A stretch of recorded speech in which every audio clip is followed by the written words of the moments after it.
Assalamu alaikum wa rahmatullahi wa barakatuh. A dúpẹ́ fún Alaikum salam. tí ó fi ìṣọ́ wa láti ọ̀sẹ̀ tó kọjá títí di èní tí ó jẹ́ kí arógun wàhálà tí ó jẹ́ kí arógun àsárépè. Ọlọ́run adébí àṣẹndé, this is another weekly lecture tí Regional Council of Nigerian Muslim Organization tí wọ́n ń fún wa ní ọ̀sẹ̀ẹ̀sẹ̀. Ní last week our discussion tí a ní òun ló gbé wa wọ tọ́pìkì tí àwọn ìmáàmù wa Ismail Babatunde Daramola tí wọ́n máa bá wa sọ̀rọ̀ nípa ẹ̀ ní èní. But before kí wọ́n tó bẹ̀rẹ̀ sí bá wa sọ̀rọ̀ nípa marriage conflicts and their remedies, I would like to introduce àwọn ìmáàmù wa tí wọ́n máa bá wa sọ̀rọ̀, a little background wọn kí fún àǹfààní àwa jọ̀mọ́. He is a graduate of pure and applied chemistry and Tonawi in Islamic science with over 2 decades of teaching and managing private school, which involve Western education and Islamic science. He is currently studying at Al-Azhar University in Cairo. Ustaz Daramola is married to 2 lovely wives with kids. He was and still an imam of a Muslim community mosque before embarking on a journey of knowledge to Cairo. He's a strong advocate of a just and egalitarian society involving community human development through an NGO, which he co-owns with his wife in empowering and stabilizing individuals financially and socially. He is also a lover of sport and physical development. With that introduction, I will yield to our Imam, Sheikh Ismail Babatunde Daramola, láti bá wa sọ̀rọ̀. The Imam will speak to us for 1 hour, gẹ́gẹ́ bí a ṣe mọ̀. And after that, ẹ jẹ́ kí àwa jọ̀mọ́ mú pen and paper wa. Ẹ jẹ́ kí a mú pen and paper wa. Ẹ jẹ́ fún mi 1 second. Okay.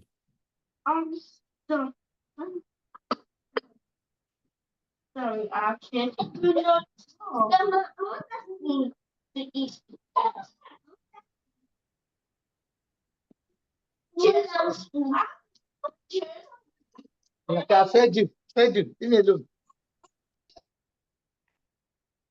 There is no reason fún àwọn tí ẹ̀yin jọ̀mọ́ tí ẹ̀ ń wọlé láti unmute mic wa.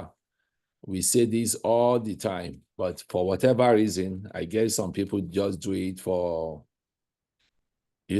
just to be heard or to be seen,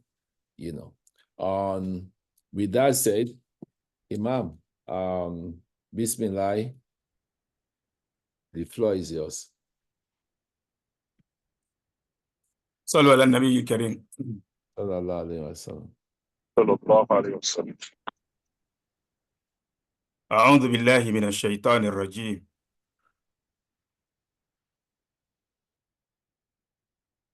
بسم الله الرحمن الرحيم. الحمد لله رب العالمين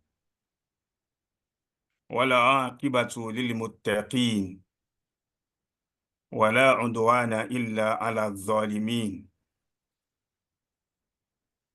والصلاة والسلام على أشرف المرسلين سيدنا ومولانا محمد صلى الله تعالى عليه وسلم وعلى أهله وصحبه وعلى كل من دعا بدعوته واستنى بسنته واستنار بنوره واقتدى بهديه وثبت على قدميه إلى يوم الدين. أما بعد فأحييكم بتحية مباركة عالمية فأقول السلام عليكم ورحمة الله تعالى وبركاته. وعليكم السلام ورحمة الله وبركاته. Naam, adá ọpẹ́ fún Ọlọ́run ọba tí ó ṣẹ́ ẹ̀mí wa kù gẹ́gẹ́ bí àwọn sheikh wa níbẹ̀ bí wọ́n ṣe sọ fún wa. Ọba tó ṣẹ́ ẹ̀mí wa kù tó ní kí a ṣì máa bẹ lórílẹ̀ alààyè, ọba tó ní kí èmi àti ẹ̀yin ká wà nínú ẹni tó mọ Ọlọ́run, kò ṣe bó ṣẹ́ wa kù lásán, ó ṣẹ́ wa kù lórí ìmá mọ Ọlọ́run, ó ṣẹ́ wa kù lórí ìmá wà nínú ìmá gbìyànjú láti ṣe tọ́lọ́run. Mélòó mélòó ẹgbẹ́ wa tí wọ́n ń ṣe nǹkan míì, àwọn tá a jọ jẹ́ sàwáwù, àbáwọn tí wọ́n jù wá lọ, àbáwọn tí ò tiẹ̀ tó wa, àwọn tí wọ́n gbajúmọ̀ jù wá lọ, àwọn tí ò gbajúmọ̀ tó wa, tó ṣe pé nǹkan míì ni wọ́n ń ṣe. Ọ̀nà ọpẹ́ wa pọ̀ rẹpẹtẹ, abẹ́lọ́hùn kọ́lọ́ má jẹ́ kẹ́nu ọpẹ́ wa kan láéláé. Àmín. Ọba tí ó ṣe léyìí fún wa, kọ́lọ́hùn wọlá pé a dúpẹ́, a dẹ̀ ń dúpẹ́ ní gbogbo ìgbà, kó má ṣe àṣàlékún oore fún wa. La in shakartum la azidannakum. Gbogbo ìgbà tẹ́dá bá ti ń dúpẹ́, promise Ọlọ́run ni, àdéhùn tọ́lọ́run bá ṣe nìyẹn. Pé panacea kan tó lè fi rí àlékún oore lọ́dọ̀ Ọlọ́run, òun náà ni kó ṣe kí ni o, òun náà ni kẹ́dà máa dúpẹ́. Gbogbo ìgbà tó bá ti fi àlékún oore, òun náà ni kó máa dúpẹ́.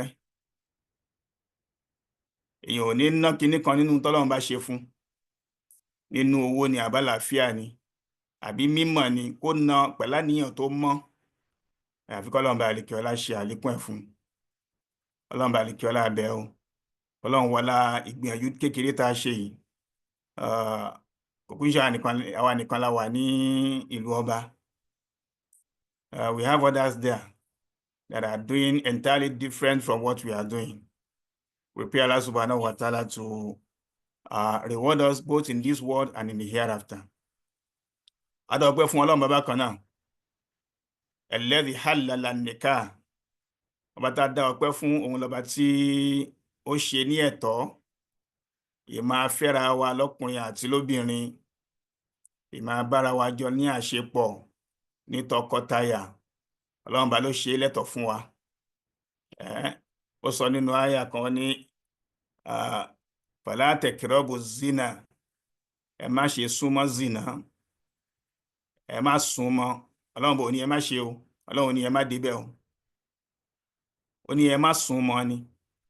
Ọlọ́run bá lè kí ọlá ní àwọn bó ṣe máa ń gbé ọ̀rọ̀ kalẹ̀, ohun tó gbé kalẹ̀ ń bẹ̀ yẹn in its entirety, Ọlọ́run bó fẹ́ ká súnmọ́ in all its manifestations.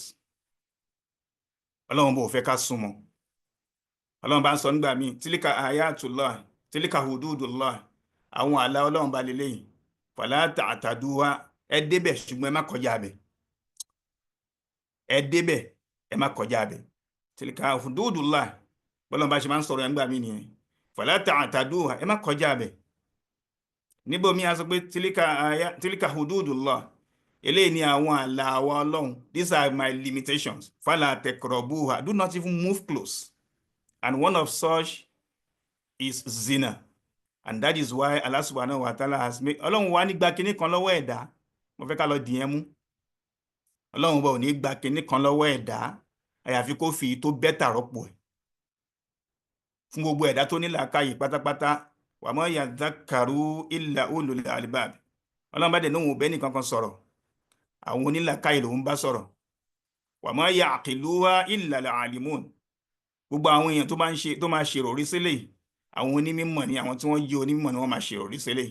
Gbogbo ọ̀rọ̀ táwa Ọlọ́run bá ń sọ, Ọlọ́run bá ò ní gba kinní kan lọ́wọ́ ẹ̀dá, àyàfi kó fi tó bẹ́tà rọ́pò ẹ̀.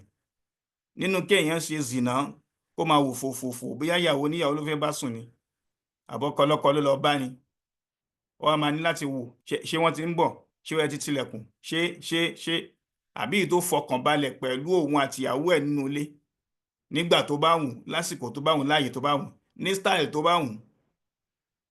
Ọlọ́run bò ní gba kinní kan lọ́wọ́ ẹ̀dá àfi kó fi tó dà rọ́pò.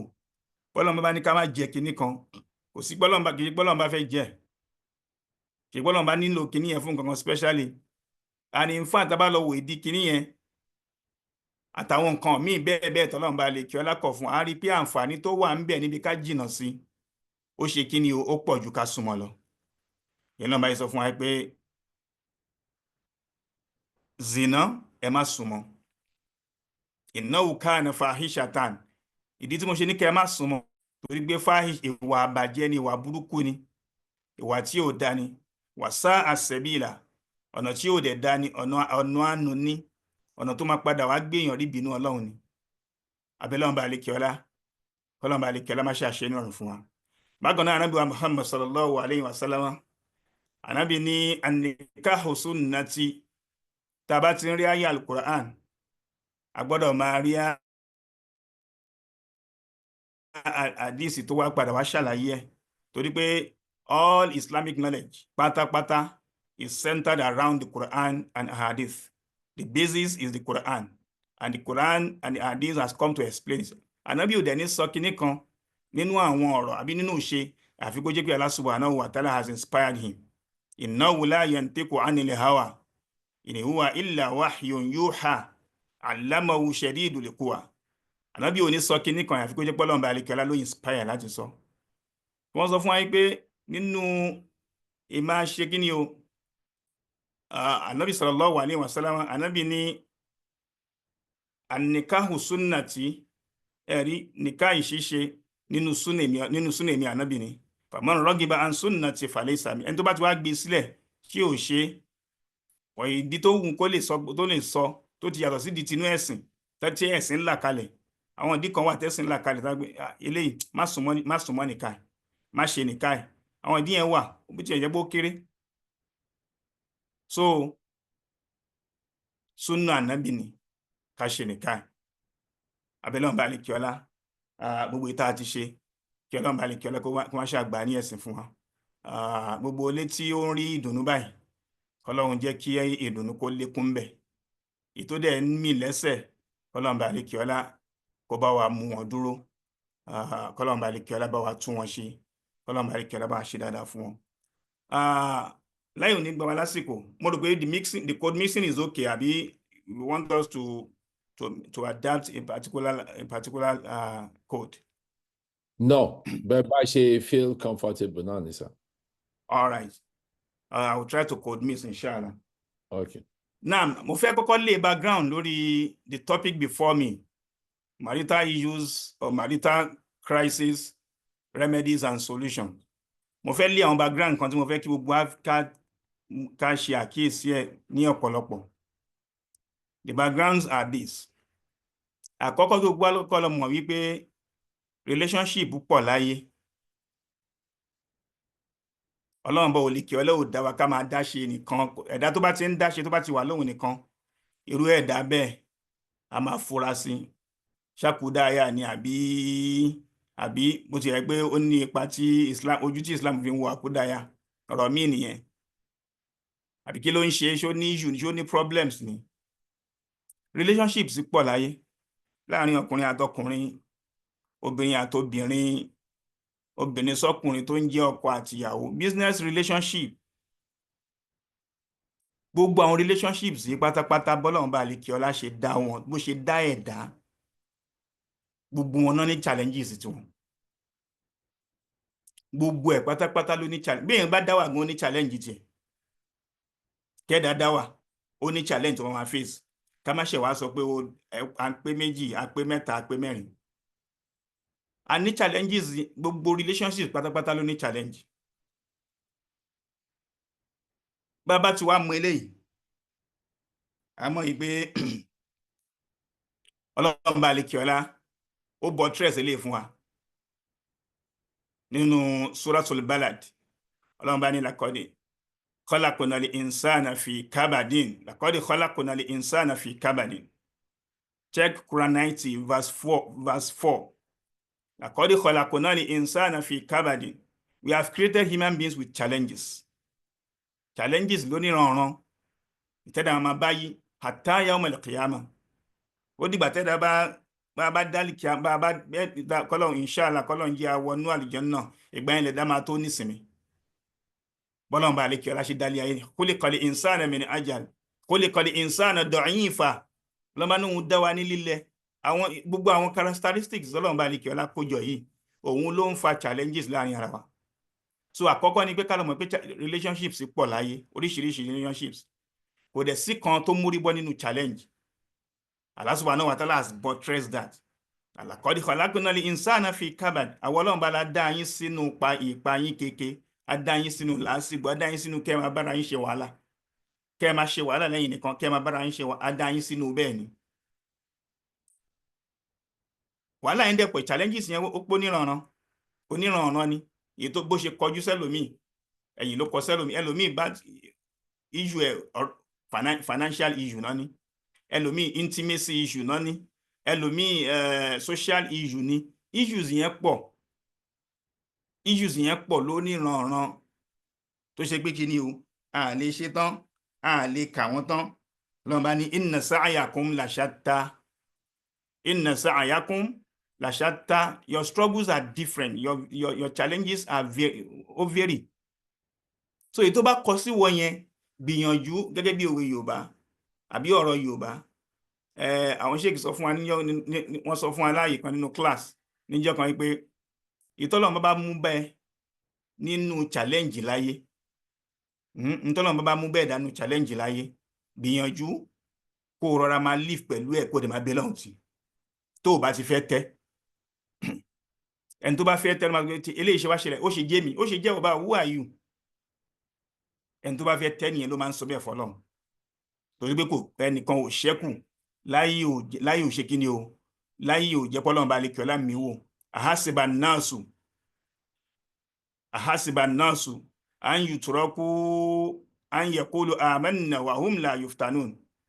Ṣé àwọn ọmọ èdè ènìyàn rò pé a kàn máa fi wọ́n lẹ̀ wọ́n kàn máa sọ pé a nígbàgbọ́ àti gbọ́ Ọlọ́run bá gbọ́ wa hum la yuftanun àdẹ̀ ní dán wò kò síbi tọ́lọ́run bò tí ń dán ẹ̀dá wò.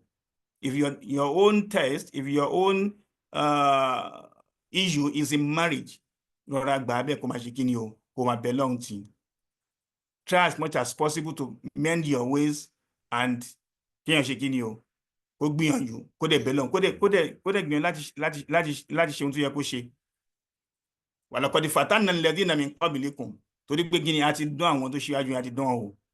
So eléyìí ni àkọ́kọ́ background tí mo fẹ́ lé. Ẹlẹ́nkejì inú background ni pé Ọlọ́run bò dá wa ní ìran kan náà pẹ̀lú àwọn màláíkà. Ìran ọ̀tọ̀ ni màláíkà. Màláíkà ò ń jẹ, màláíkà ò ń mu, màláíkà ò ń bóbìnrin lò pọ̀, màláíkà ò ń bọ́kùnrin lò pọ̀, màláíkà ò ń sùn.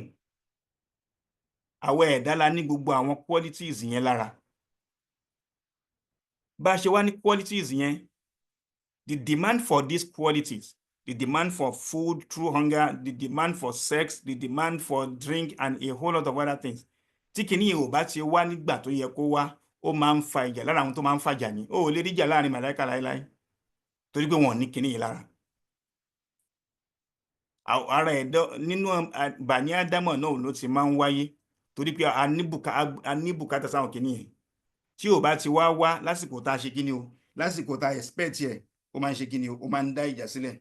So for this reason, it is very instructive. It is very important that we note that kò sí relationship kan that is absolved of crisis, no matter how small. Gbọ́n mi sí omi ò tó máa ń ṣẹlẹ̀. Bá a ṣe wá manage ẹ̀, òun ló ṣe kíni o, òun ló matter. Bá a ṣe handle ẹ̀, òun ló matter. Èèyàn ń sọ pé pátápátá ni àfi ká fọ́ gbogbo ẹ̀ lójú. Mùsùlùmí tó níbẹ̀rù Ọlọ́run bò ní ṣerú ẹ̀. Mùsùlùmọ́ tó níbẹ̀rù Ọlọ́run bò ní ṣerú ẹ̀. Yeah, I'm an issues. Then let us settle it. The best thing is for us to settle it. Tá bá ti wá mú eléyìí. pé issues máa wà nínú relationship, a gbọ́dọ̀ prepare ara wa fún. When I say prepare ourselves, I'm not sọ pé ìjàmàdé so ká má bẹ̀rẹ̀ sí jà. Ohun tí mò ń gbìyànjú láti sọ ni pé prepare for it psychologically. Báwo ni mo ṣe máa handle it when it happens? I try as much, àkọ́kọ́ náà máa ń gbìyànjú as much as possible to avoid it. In trying to avoid it, because it is natural, it will eventually happen, either deliberately or otherwise. Tó bá wá ṣẹlẹ̀ yẹn, mo ti ní mindset wípé mi ò ní jẹ́ kí kíní yẹn escalate tó bá eventually ṣẹlẹ̀. Màá gbìyànjú láti manage emotion mi, láti manage psychology mi tí ò ní ṣe kíní o, tí ò fi ní degenerate beyond beyond something that can be repaired. So how do we now do this? How do we do this? In carrying out, I'm rounding up on the background now. In carrying out this alertness, in trying to be alert to these realities of our relationship, kí a tẹ̀lé the following steps. Àkọ́kọ́ náà, nínú àwọn steps tá a gbọ́dọ̀ gbìyànjú láti tẹ̀lé, láti minimize àbí láti reduce the conflict nínú ilé. Àkọ́kọ́ bẹ̀ wọ́n ní pé kí ni o? Let us watch our communications, the way we converse with ourselves. The way we converse with ourselves, let us watch it. You don't just open your mouth and say anything to your spouse. Your spouse is a human being that have feelings. Ọlọ́run bá náà wọ́n Ànábì wa Muhammad sallallahu alayhi wa sallam níbi ọ̀rọ̀ sísọ pẹ̀lú àwọn sàábí ẹ̀. We need to watch our conversation. We need to watch the way we communicate with ourselves. Ọlọ́run sọ fún Ànábì wa Muhammad sallallahu alayhi wa sallam, walau kunta fazzan ghalidhan, tọ́rọ̀ ẹ bá ti lọ le jù sí wọn, tó bá ti lọ le koko mọ́ níbi ọ̀rọ̀ sísọ, lanfaddu min hawlik, àwọn èèyàn sá lọ fún ẹ o. Ànábì nìyẹn o, Ànábì sallallahu alayhi wa sallam, àwọn èèyàn sá lọ fún ẹ, wọn ò ní dúró tì ẹ́, so sọ̀rọ̀ jẹ́jẹ́ pẹ̀lú wọn. Ànábì Musa alayhi salatu wa salam, the same thing. Bí Fíráúnà náà ṣe le tó lórílẹ̀, bí Fíráúnà náà ṣe ya tọ́ọ̀gì tó lórílẹ̀, nígbà t'Ọlọ́run bá gbé Ànábì Musa dìde alayhi salatu wa salam, Ọlọ́run bá ní idhab anta wa akhuka ila Fíráúnà innahu tagha, ìwọ àti Harun ọmọ ìyá àbúrò ẹ̀gbọ́n ẹ lọ bá Fíráúnà, ẹ lọ bá sọ̀rọ̀. Innahu tagha, he has indeed exceeded limits on the surface of the earth. He has caused a lot of facade on the surface of the earth. Ẹ lọ bá sọ̀rọ̀. Ṣùgbọ́n tẹ́ bá débẹ̀ wa qul lahu qawlan layyinan, ọ̀rọ̀ tó fẹ́lẹ́ ní kẹ́ bá sọ ẹ máa wọlọ́hun. Despite Ọlọ́run bá ní kẹ́lá mọ̀ pé Fíráúnà ya tọ́ọ̀gì lórílẹ̀. Despite Ọlọ́run bá ní kẹ́lá mọ̀ pé Fíráúnà náà burú, ó ti kọjá gbogbo limit tí Ọlọ́run bá set, ó ti pèrè ẹ̀ lọ́lọ́run, ó ti pa àwọn ọmọ, ó ti ọ̀ṣọ́pù àwọn obìnrin wọn, oríṣiríṣi ló ti ṣe lórílẹ̀. Despite that, Ọlọ́run bá tó gbé ànábì, ó dín ànábì méjì lọ́lọ́run bá gbé dìde tì. Ọlọ́run tẹ́ bá débẹ̀, wa qula lahum, ẹ̀yin méjì tẹ́ bá ti fẹ́ bá sọ̀rọ̀, qawlan layyinan, ọ̀rọ̀ tó fẹ́lẹ́ ní kẹ́ bá sọ. Talk to him in a subtle manner. Talk to him in a very gentlemanly manner, such that la'allahu yatadhakkaru aw yakhsha, bóyá tẹ́ bá ṣe bá sọ, ó ṣeé ṣe kó tají, aw yakhsha, àbí kó tiẹ̀ wá bẹ̀rù, kó bẹ̀rẹ̀ sí bẹ̀rù Ọlọ́run. Bó tiẹ̀ pé Ọlọ́run bá ní kí ọlámọ̀ kò ní bẹ̀rù Ọlọ́run, kò ní padà wá ṣe kí ni o, kò ní padà wá gbà sí wọn lẹ́nu. So when you talk to your wife, why do you always do this? The statement of you, in most cases, the linguist tells us, oh man, when you use it on your spouses, this is what you always do. This is what you always do. This is what you do. You are always like this. You are always like that. When no man assign blame, people see it as you are blaming them. Yeah, even sometimes when people deserve to be blamed, there are ways you go about it. So we change that, the use of you, our spouse, let us change it to something better. I, we, me is better that way. To minimize crisis in relationship as much as possible. We are not going, the solutions are coming. We are still going to the causes and the solutions properly, but this is just laying the background.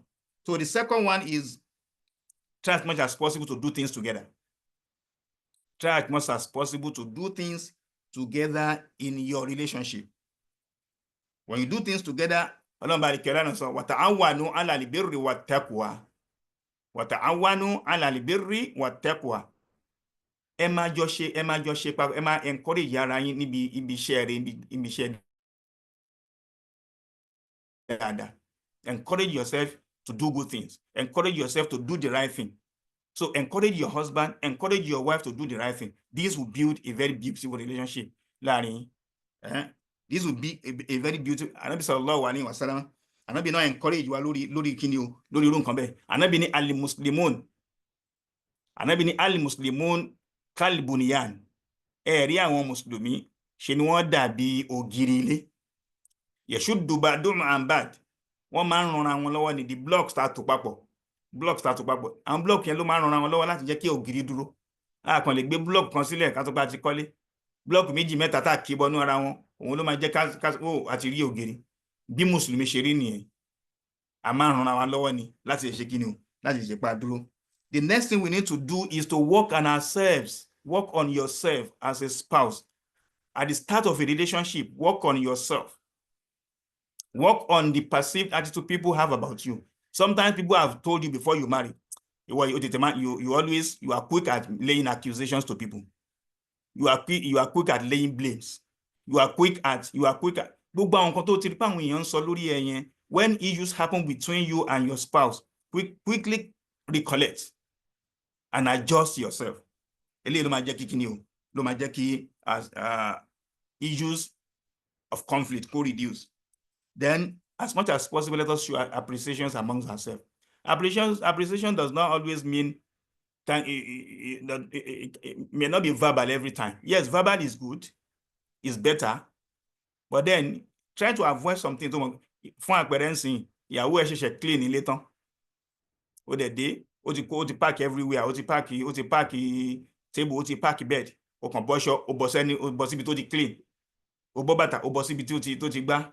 Gbogbo àwọn nǹkan yẹn is telling you you don't appreciate what she has done.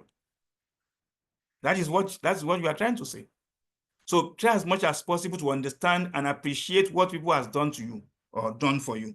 Then the next thing is quickly to be responsive. You need to be responsive to situations. Responsiveness. Try to be responsive. On what TV, abon ka newspaper lọ́wọ́. You are watching a game on your phone or on the TV, and your spouse comes around and say, Daddy Lagbaja or Umu Lagbaja, mo ma fẹ́ bá yín sọ̀rọ̀ kan. Just give attention. Pa nǹkan tó ń ṣe yẹn dé lẹ́sẹ̀kẹsẹ̀. Stop that phone, stop that game, stop and have eye contact. Ẹ jọ̀ọ́ wojú ra yín. You can even follow it up with a smile. Oh my dear, I'm listening. I'm all eyes. I'm all ears. Gbogbo àwọn nǹkan báyìí ó máa ń jẹ́ kí ni o, ó máa ń jẹ́ kí. Then the last one quickly is you help them to help themselves. This is very important. Help them to help themselves. It could be to the man, it could be to the woman. Help them to help themselves. Somebody is coming from a marriage that has been battered. She was a divorcee. He has also been divorced based on trust, based on infidelity, based on so many things. As much as possible, when he or she misbehaves, try to encourage more reason to change. It's because of the situation that you are coming from. Please, I'm not like that. This is how it should be. This is how. This is me. I'm not like that. So it is important that we help ourselves in such situation.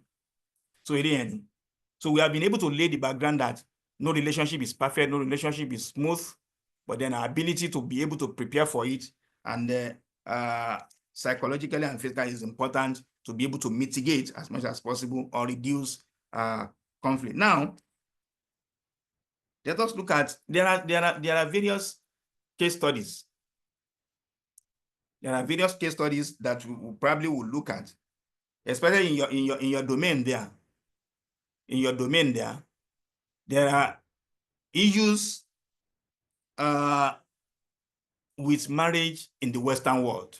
And when we say Western world, what comes to mind immediately is America. What comes readily to mind is the UK. Then we start mentioning other countries. There are issues in that place. And research has told us that in America and similar countries like that, marriage is on a steep and very fast decline. There's a serious decline in marriage, while ordinary cohabitation is on the increase. As we speak, research shows that only 50% of Americans are legally married. As we speak, I'm sure it's still reducing. 50% of Americans are legally married. This is coming from the 1960 census, where it was around 72%. Around that time, it was 72%. But as we speak now, legally married men and women in America is 50% or below. What are the causes? What are the reasons? Research also shows that people are seeing marriage as something that is obsolete. It's out of fashion. What is the big deal? The most important thing is, oh, let us raise a family and then take good care of the child that comes out of it. Marriage is being seen as obsolete, something that is out of fashion, something that is not that should not be so much encouraged. And ìtumọ̀ eléyìí ni pé a ti ń kúrò níbi òfin Ọlọ́run. Ìlú tó bá dẹ̀ ti kú àbáwọn èèyàn tó bá ti kúrò níbi òfin Ọlọ́run, wọ́n ti ń nawọ́ sí kíni o, wọ́n ti ń nawọ́ sí ìbínú Ọlọ́run nìyẹn. Because what tó máa padà wá permeate the whole society will be infidelity. I was watching, and it is affecting everywhere. I was watching a program here in Nigeria. Yes, it's in Nigeria. I'm out of Nigeria, but it's on social media, where a Nigerian woman said, when I find it difficult to marry at the age of 40 something. And so I had to look for a man to just impregnate me. So she's advising other women that though about it, the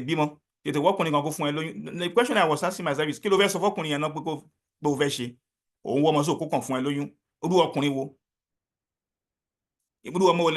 will be the fate of the child that is coming out of that? So this is what is happening. So there's a research center in America. There's a research center in America called the Pew Research Center, Pew, P-E-W, Pew Research Center. I think it's in Virginia, where it is said that marriage is on a very steep decline, but cohabitation is on the increase. And this cohabitation, free cohabitation increase, the most unfortunate thing is that about 50% of the free cohabitation is among the children.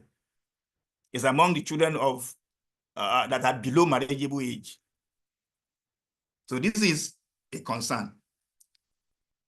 Another sociology professor in that particular University of Virginia, also said that these are some of the things that are causing issues in America and other Western countries. He says, marriage is no longer important. This is the result of her research. Marriage is no longer important, but how well a family is being raised is what is important. That is what she said. All this research, all this outcome is as a result of the following.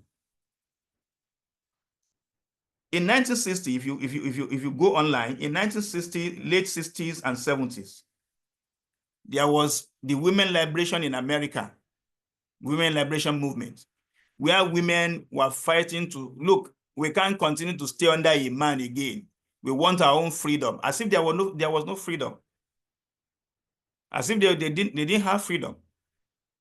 So that year, there was a movement called women liberation between 1960s and 1970s, where women started, look, we want to go into education. They went and started having degrees. They started going into job, getting job placement. and doing a whole lot of others, leaving their primary assignment. Ọlọ́run bá lékè ọlá tó dá ọkùnrin àtobìnrin, ó mọ̀dí tó ṣe dá, ó mọ̀dí tó ṣe dá wa. Ọlọ́run bò kàn dá wa sílẹ̀ lásán. Ọlọ́run gbogbo nǹkan tọ́lọ́run bá lékè ọlá ṣe pátápátá ló ní ìdí tọ́lọ́run bá lékè ọlá ṣe ṣe.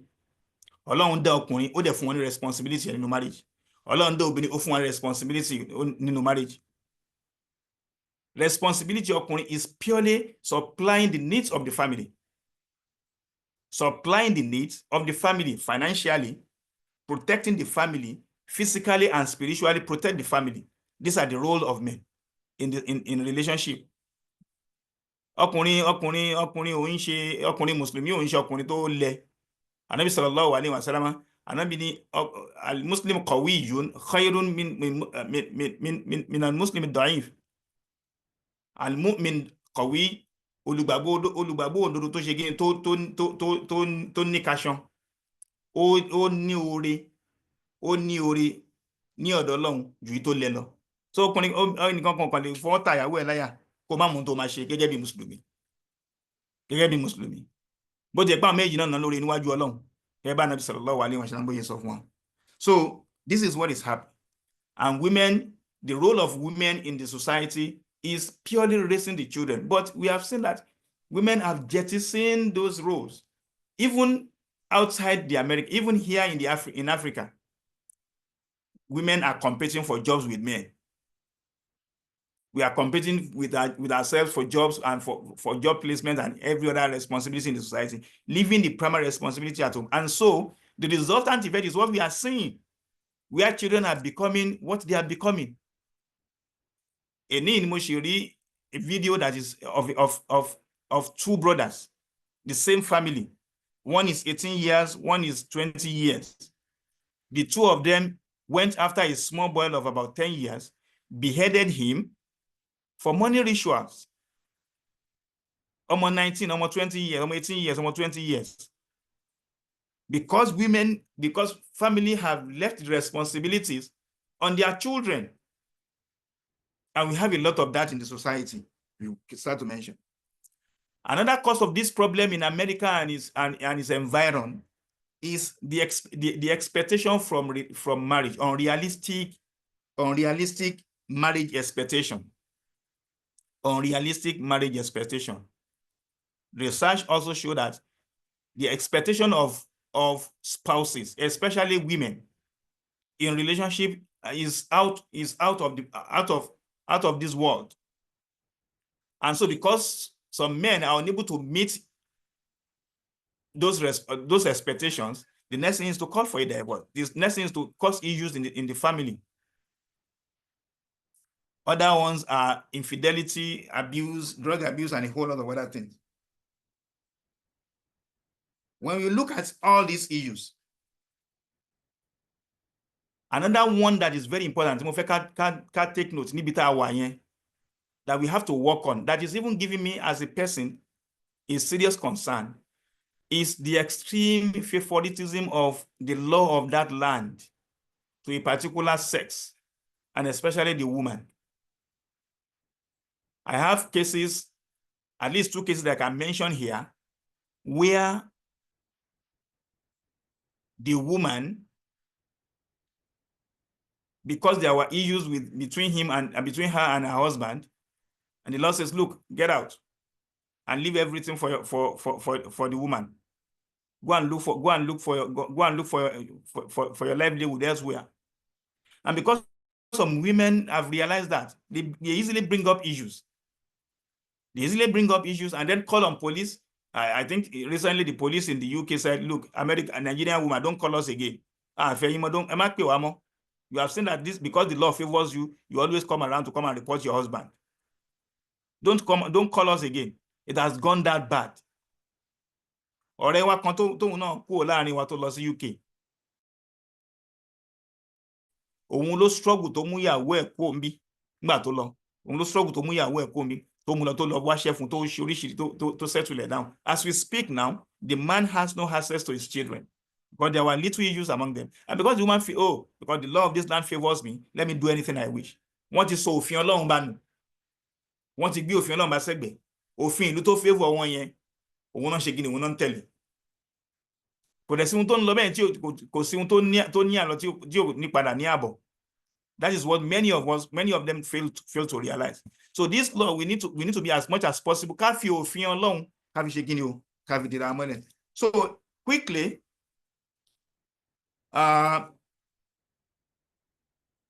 we'll quickly go to the one that affect us directly and generally.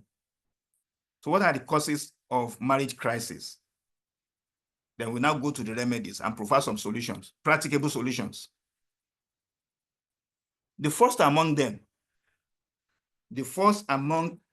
the general causes of marriage issues, marriage conflicts, marriage challenges, they are not in any particular order anyway, is social incompatibility. Social incompatibility.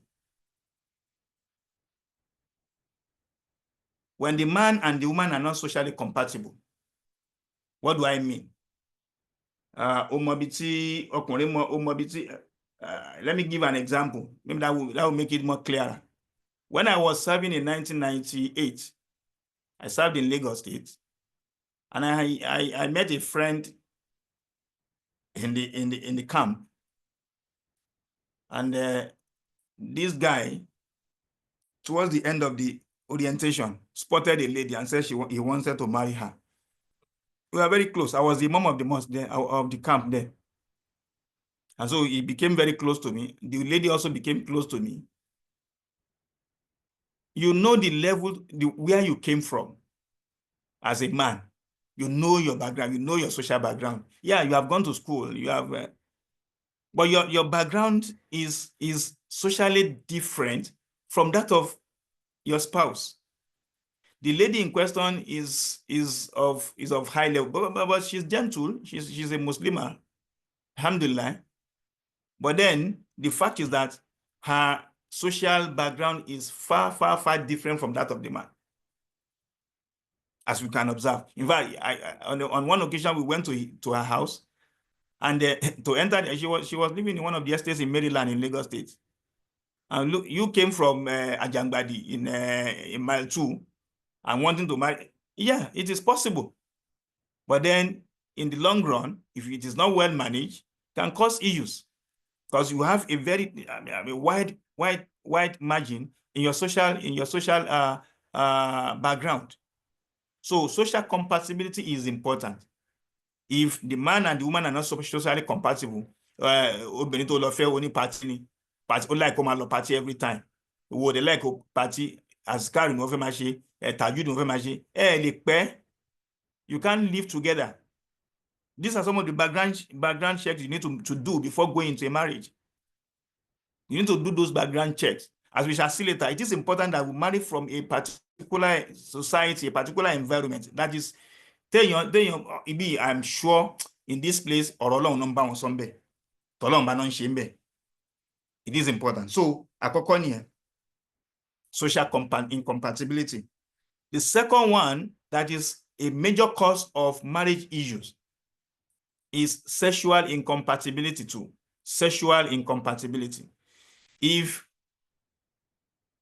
the man or the woman is on the extreme, or is on the extreme can be this positive or negative. If you are the type that demands, if the man is the type that demands every time, if the woman is the type that demands every time, if the woman is the one that, she won't jenny. I will on statement among Bonnie and Daban Parija. She won't jenny. Sean Jenny. One year to talk, but there is the need for us to be able to manage it. We should be able to manage that sexual relationship such that it is not on the extreme to one side. It is not on the extreme to the other side. Let us maintain a balance. Islam,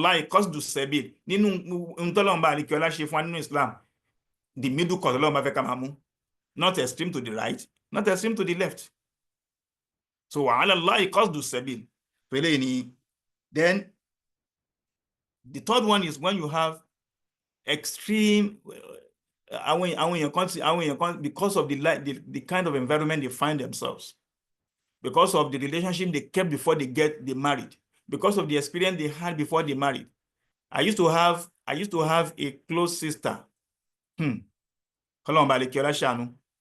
used to have a sister. She's still living.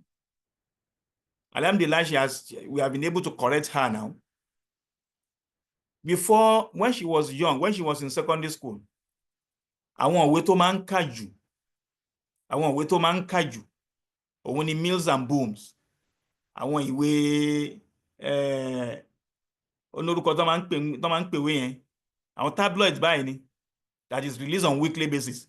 Kò sí ohun tí ìwé yẹn ń sọ nígbà yẹn ju ọ̀rọ̀ sex lọ. So she read them so much that she became so much obsessed with sex. And before she got married, it was from one man to another. Ó máa fúnra rẹ̀ ló máa lọ gbé báwọn kan mọ́lẹ̀ because ó fẹ́ experience gbogbo nǹkan tó kà nínú ìwé. Àwọn ìwé tó yẹ pé tó bá ń kà gan, your body will start developing some feelings in your body. These are what those books were for. I'm sure many of us know about those books, those tabloids. So irú background yẹn tí wọ́n gbọ́ ọ́nú sẹ́ẹ̀ tó gbé bá ẹni tó jẹ́ pé àfà ni kó kàn ṣe tọ́lọ́ bá rán kó dẹ̀ ṣe kí ni kó dẹ̀ get out. Because of the situation, then you were exposed to extreme, we call that extreme sexual orientation. Extreme sexual orientation, that is another cause. She has had extreme sexual orientation. Ọkùnrin náà ó ti wo blue film títí kó tó di pó marry. So gbogbo ẹ̀ kò bára wọn mu mọ́. Ọkọ ò lè mára ró, ìyàwó dẹ̀ ni kò lè ṣe lọ títí. We also have to put into consideration issue of the health. So when you have extreme sexual orientations on that extreme, then it's also a cause of marital issues in the house. Another one that is very important, another cause that is very important that we need to look at, especially lọ́dọ̀ obìnrin, is when you start comparing your spouse with another person. Comparison.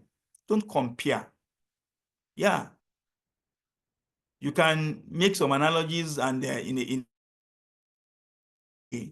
but don't bring that comparison in such a way that it will affect the man's psychology.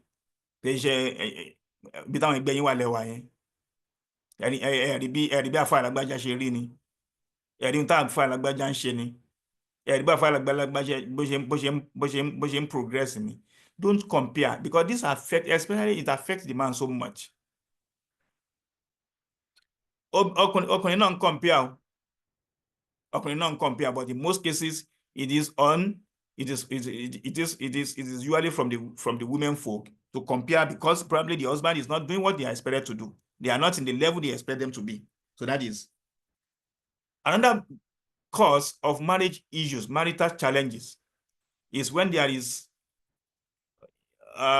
what I call warped understanding of religion. We are going to religion now. When the either of the party does not really understand the religion, does not kò gbẹ́sìn yẹn yé dáadáa, ẹ̀sìn yẹn ò yé, ó kàn ń ṣe bó ṣe rí ni, ó kàn mú mọ́ra wọn ni. Ọkọ gbẹ́sìn yé, ìyàwó gbẹ́sìn yé. Ọkọ gbẹ́sìn yé, ìyàwó ló gbẹ́sìn yé tọ́kọ ò gbọ́ yé. This will cause issues. Because tọ́kọ bá ń sọ A, ìyàwó máa sọ B. Tọ́kọ bá ń sọ kan, ìyàwó máa sọ nǹkan mi. Because kí ni wọ́n gbẹ́sìn yẹn rí. There was this issue that I was privy to witness, where a man that is a Christian got married to a woman that is a Hijabite. The Christian man, on the long run, said, look, I cannot continue with this marriage. Why? He said, the woman is tending to go going to too extreme in her religious beliefs. And the woman said, look, our agreement was, we raise our children in line with the beliefs of our méjèèjì. The husband said, well, no, you have to follow me to the church. Pẹ̀lú hijab, You have to remove the hijab and follow me to the church.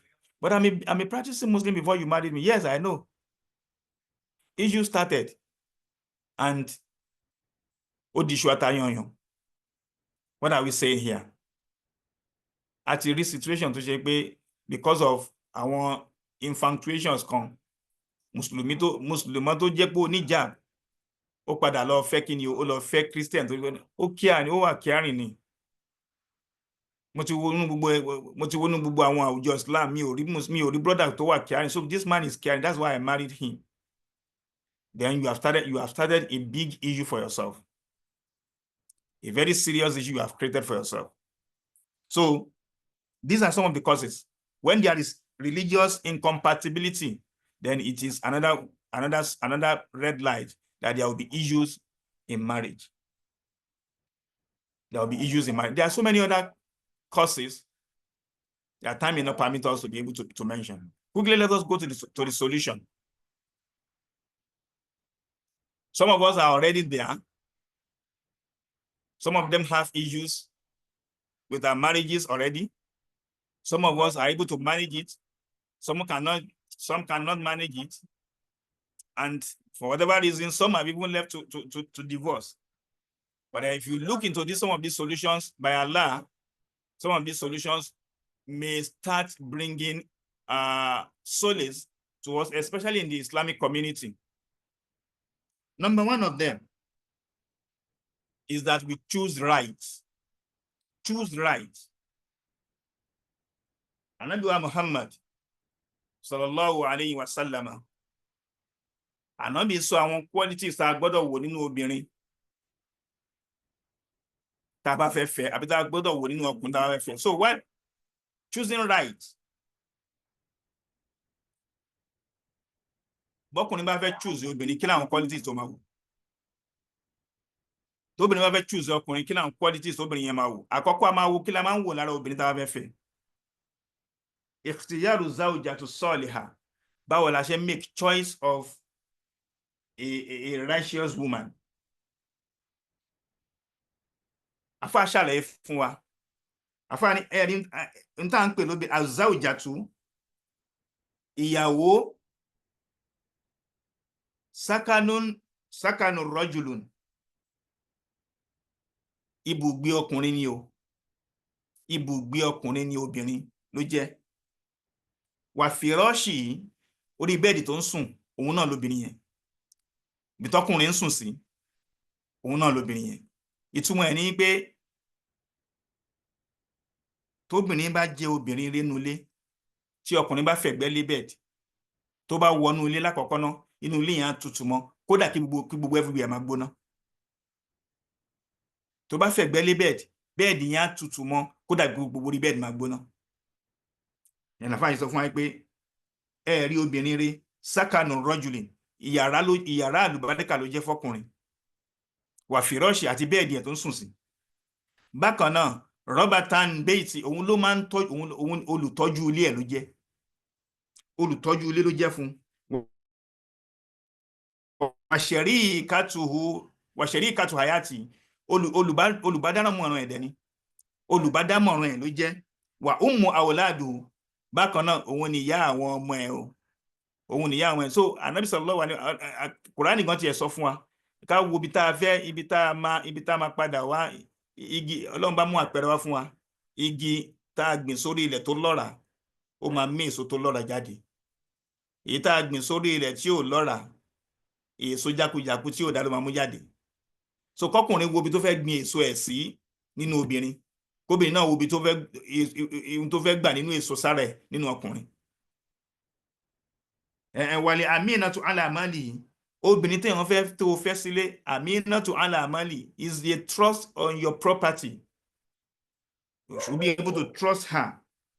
Fàyín kanat salihatun, tóbìnrin yẹn bá jẹ́ ni ire, ẹni tó fẹ́ yìí tó bá jẹ́ ni ire, kanat hasanatun min hasanati dunya, ó ti ìkan nínú àwọn oore ilé ayé àtàlìkíámọ̀ ni lóbìnrin jẹ́ tó bá ti lóbìnrin rẹ̀ fẹ́. Wà ni'matun, ìdẹ̀ra kan dẹ̀ ni, min ni'amillahil kubra, nínú àwọn oore Ọlọ́run bá tó tóbi jù, ìdẹ̀ra kan lóbìnrin rẹ̀ jẹ́. Wàláhì lásì bí wọ́n bá fẹ́ obìnrin tó jẹ́ obìnrin rẹ̀, tí wọn náà bá wàá máa dúpẹ́ fọ́lọ́run every time. Ànábì sallallahu alaihi wasallam ànábì wá ṣàlàyé fún wa nínú àwọn nǹkan tá à ń wò. Àdìsí àkọ́kọ́ tá a máa quickly wò láti wò what are the choices when we say make the right choice. We don't just make right choice based on our volition. We follow the dictate of Allah and that of his prophet. Ànábì ní mustafadda al-mu'min ba'da taqwallahi azza wa jalla khayran lahu min zawjatin salihatin. Kí ló tún fi ń ná àǹfààní ju àǹfààní fún ọmọ èdè ènìyàn kan, arákùnrin kan, lẹ́yìn ìgbà tó ti ní bẹ̀rù Ọlọ́run, tó ti bẹ̀rù Ọlọ́run, tó ju obìnrin rẹ̀ lọ gẹ́gẹ́ bí ìyàwó ẹ̀. Ànábì wa ka qualities tó fi jó obìnrin rẹ̀. Àkọ́kọ́ ń bẹ̀ in amaraha, torí pé tọkùnrin yẹn bá pa láṣẹ kan àtọ́ àti ó máa tẹ̀ láṣẹ ọkùnrin, obedience. When you are making choice, try to look for obedience in that woman, in that lady you want to marry. Ọ̀rọ̀ Ànábì ni o sallallahu alaihi wasallam. Ànábì ni in amaraha, tó bá pa láṣẹ kinní kan, àtọ́ àti ó máa tẹ̀ láṣẹ. Àkọ́kọ́ ni wa in nazara ilayha, tóun àti ẹ̀ bá wà nínú ilé tó wá wò inú adẹ̀ máa dùn, sarrati, inú adẹ̀ máa dùn pé alhamdulillah pẹ̀lú ẹ̀yin mo fẹ́. A lè fojú ojú méjì wò, ojú pé she is physically beautiful, yes, kò sí tó burú ńbẹ̀. Ànábì encourage wa náà láti fẹ́ obìnrin tó fine. Ìkan náà wọn sábẹ́ lọ bá Ànábì sallallahu alaihi wasallam. Ànábì mo róbìnrin kan ni mo fẹ́ fẹ́. Ànábì ni ṣé o ti wò dáadáa? Ó ní mi wò wò lọ́wọ́ náà lọ́wọ́ whether she's what you really want. So èèyàn máa èèyàn ò ní kéèyàn wà perverse nínú máa wo obìnrin. Èèyàn ò ní kéèyàn máa rẹ̀jú ẹlẹ́nu máa wo obìnrin. This is the woman you want to marry. Look at her. If she has the physical qualities, it's okay. Of course, you must have seen the spiritual quality before you look for the physical quality. And in nazara ilayha, tọkùnrin yẹn bá wò nínú ilé, tó bá wò ní anytime, sarratu, inú adé máa dùn pé alhamdulillah pé mo fẹ́ rú ẹ̀yin. Physical and spiritual beauty. Ẹlẹ́nkẹta nínú àwọn qualities táwọn obìnrin ká wò lára obìnrin tá a bá fẹ́ wàyí ni aqsama alayha abratu, tó bá limit tó bá fún kò ní kọjá ẹ̀. Limitation, àwọn limit tó bá fún kò ní kọjá ẹ̀, kò ní débẹ̀ dìbò tó máa kọjá ẹ̀. Ẹlẹ́nkẹ nínú àwọn qualities táwọn obìnrin ká wò wà in gọ́ọ̀bà aniha, tọkùnrin ò bá sí nílé, tó bá travel, tó bá jáde lọ, ọ̀sẹ̀ kan ló fi jáde ní o, oṣù kan ló fi jáde ní o, àbí ó tó bẹ́ẹ̀ kò tó bẹ́ẹ̀ ní o, nushatu fi nafsi wa mali, she's going to be a trust on her own, on the man's personality and the man's property. Ọkùnrin máa balẹ̀ pé obìnrin tí mo fi sílé kò ní ṣe kíni, kò ní ṣe rẹ̀ yamayama, kò dẹ̀ ní ṣe nǹkan ní mi, kò ní ṣe yamayama. Eléyìí ni quality àkọ́kọ́ tánà bí káwọ́. Àdìsẹ́ ẹlẹ́kẹta tún máa wò. Ànábì ní ad-dunya mata'un, ẹ̀rí ilé ayé tá a wà yìí, ilé ayé ìgbádùn ni. Wa khayru mata'iha al-mar'atu as-salihah, ohun tó dẹ̀ fi ń dáa jù nínú ìgbádùn bẹ́ẹ̀, ìgbádùn tó fi ń dáa jù ń bẹ̀, òun náà lóbìnrin alálùbáríkà, obìnrin rere, obìnrin tó ní ẹ̀sìn, obìnrin tó gbọ́ Ọlọ́run bá gbọ́. Àdìsẹ́ tá a tún máa tún wò tó ń sọ fún wa nípa how do we choose our spouse, especially the female spouse. Ànábì wa Muhammad sallallahu alaihi wasallam, ànábì tún ní min sa'adati ibnu adam thalatha, tá a bá sọ pé èèyàn ṣoríire láyé, mẹ́ta náà ní láyé, mẹ́ta lóríire. Wa min shaqawati ibnu adam thalatha, bàbá dẹ̀ sọ pé ẹ̀dá kan ṣorí ibú, mẹ́ta náà lórí ibú. Gẹ́gẹ́ bá ànábì wa Muhammad sallallahu alaihi wasallam sọ fún wa. Àkọ́kọ́ nínú min sa'adati ibnu adam, nínú oríire bani Ádámọ̀ tó lè ṣe láyé, al-mar'atu salihatu, òun náà ni kó ṣe kíni o, kó obìnrin, a righteous woman, kó ní lẹ́gbẹ̀ẹ́. Àkọ́kọ́ nìyẹn. Ẹlẹ́nkejì, al-maskanu salihu, ilé alálùbáríkà, ilé tó dáa, tó ṣe é gbé, tó fẹ̀ dáadáa, tó rẹwà dáadáa. Ànábì ní oríire kan tí bani Ádámọ̀ tún lè ṣe láyé nìyẹn. Ẹlẹ́nkẹta ń bẹ al-markabu salih, nǹkan ọ̀gùn láyé ànábì ẹṣin ni, nísìnyí mọ́tò ni, nǹkan ọ̀gùn alálùbáríkà, without being unnecessarily ostentatious. àwọn nǹkan mẹ́ta tánàbí kà fún wa nìyẹn, ṣùgbọ́n n tó kọ́kọ́ mention bẹ́ẹ̀ òun ló kíní o, òun lóbìnrin alálùbáríkà. ó wá tó sọ fún wa pé nínú àwọn orí ibú tẹ́dá lè ṣe láyé, òun náà ní kíní o, mẹ́ta náà ni. àkọ́kọ́ ń bẹ al-mar'atu su'i, obìnrin burúkú, obìnrin tí ò da, obìnrin tí ò gbọ́ràn sọ́kọ lẹ́nu, obìnrin tí ò tẹ̀lé àṣẹ ọkọ. ó ní nínú aburú tó lè bẹ́ẹ̀dà láyé ni, tó lè bọ́kùnrin láyé ni, wal-maskanu su'i, àti ibùgbé tí ò da, inú yàrá kó tó pọ̀ kan náà ló fẹ́yàwó sí, yàrá tí ní àdúgbò tí ó wà presentable, ibẹ̀ náà ló fẹ́yàwó sí. ó ní láti bẹ̀ lọ́n kọ́lọ́n bá lè kí ọlá ṣe kí ni o, kó gbé ẹ lọ́wọ́ sókè. wal-markabu su'i, àti mọ́tò ló pè wọ́n ló yẹ kó máa gùn, ṣùgbọ́n òun ló ń gùn ẹ̀. every time lè máa ń tilẹ̀ push me and rọ mi sí ni, push and go ni. ó ní al-markabu su'i, nǹkan ọ̀gùn tí ò ṣe kí ni o. hadith kan tá a tún máa wò tó ṣe pàtàkì tá a gbọ́dọ̀ máa mójútó. Ànábì sallallahu alayhi wa sallam, Ànábì ní arba'un, nǹkan mẹ́rin kan, man u'tiyahunna, ẹni tá a bá ti fún ní mẹ́rẹ̀ẹ̀rin yẹn, faqad a'ta khayra dunya wal akhirah, àti fún lórí ayé àtàlìkíyàmọ̀. nǹkan mẹ́rin kan tá a bá ti fún ẹ, tá a bá ti rí nínú ìgbésí ayé yẹn kan, orí ayé àtàlìkíyàmọ̀ àti fún. àkọ́kọ́ ń bẹ òun náà ní kíni o, qalban shakiran, ọkàn tó ń dúpẹ́ fọ́lọ́run, qalban shakiran, ọkàn tó ń dúpẹ́ fọ́lọ́run, wa lisanan dhakiran, àtàhọ́n tó ń ṣàzíkiri ní gbogbo ìgbà, wa badanan ala al-bala'i sabiran, àti ara tó ṣe pé Ọlọ́run bá jogún wọn tó ṣe pé nígbà tálù bá tí wàhálà bá ó máa ṣe sùúrù pẹ̀lú Ọlọ́run. ẹlẹ́nkẹrin ń bẹ az-zawjatun la targhi hubban fi nafsi wa mali, obìnrin kan tó ṣe pé nígbà tí ní properties ọkùnrin yẹn àti ara ti ẹ̀ fúnra rẹ̀ gan, torí pé property ẹ̀ náà ni property tọkùnrin yẹn ní àtàrà ẹ̀ fúnra rẹ̀, the man is always at peace with her. ó mọ̀ bí kò lè ṣe yàmàyàmà pẹ̀lú ẹ̀ tó wọn bá wà nílé àbí tó wọn bá sí nílé. eléyìí ni the qualities we need to look at, some of the qualities we need to look at in a woman when we want to choose her.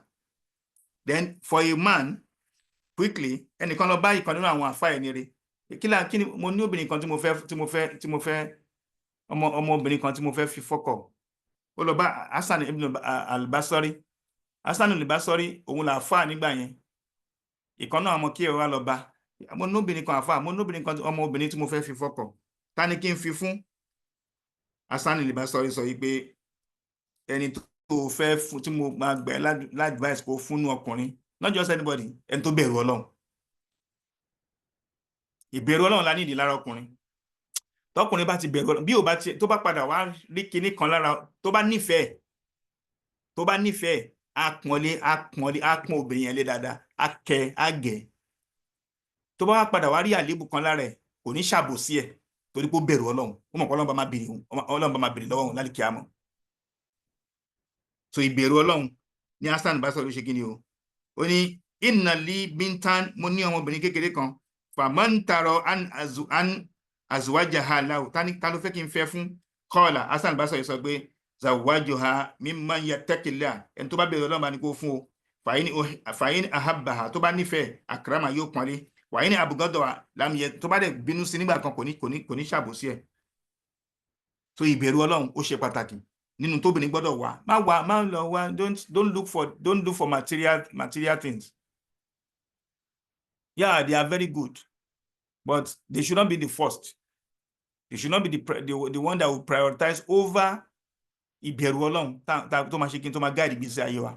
torí pé nínú ìbẹ̀rù Ọlọ́run, tí wọ́n bá ní ìbẹ̀rù Ọlọ́run, tọkùnrin ní tóbìnrin ní, bí wọn bá ní nǹkan kan lọ́wọ́, inú ilé wọn á dẹ̀ máa tutù, àwọn èèyàn á dẹ̀ máa rò pé wọ́n ní gbogbo nǹkan lọ́wọ́ ni.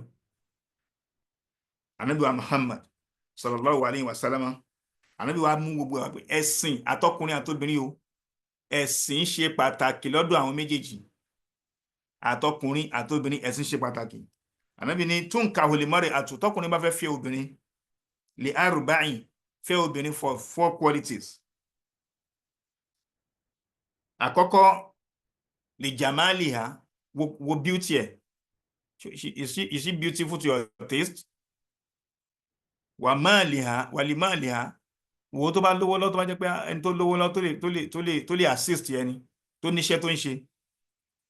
Wà lè nasabiha kó dẹ̀ wo background tó ti wá wo family ẹ̀, ṣé family ẹ̀ ṣe gíní o, ṣé family ẹ̀ adé okay, adé ṣé wọ́n okay in the sense that wọ́n bẹ̀rù Ọlọ́run, ṣé wọ́n ní bẹ̀rù Ọlọ́run, ṣé wọ́n nẹ́sìn lára, ṣé family ẹ̀ lẹ́sìn ni wọ́n, ṣé wọ́n ń ṣe lẹ́sìn. Àwọn family ẹ̀ lẹ́sìn wà, bí èèyàn bá ti lọ korí bọ́dú family ẹ̀ ó máa ní issues.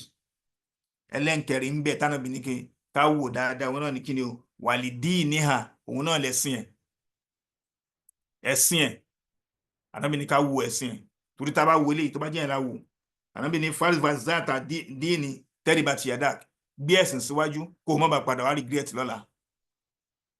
So that is the summary. Àkọ́kọ́ nìyẹn nínú solution.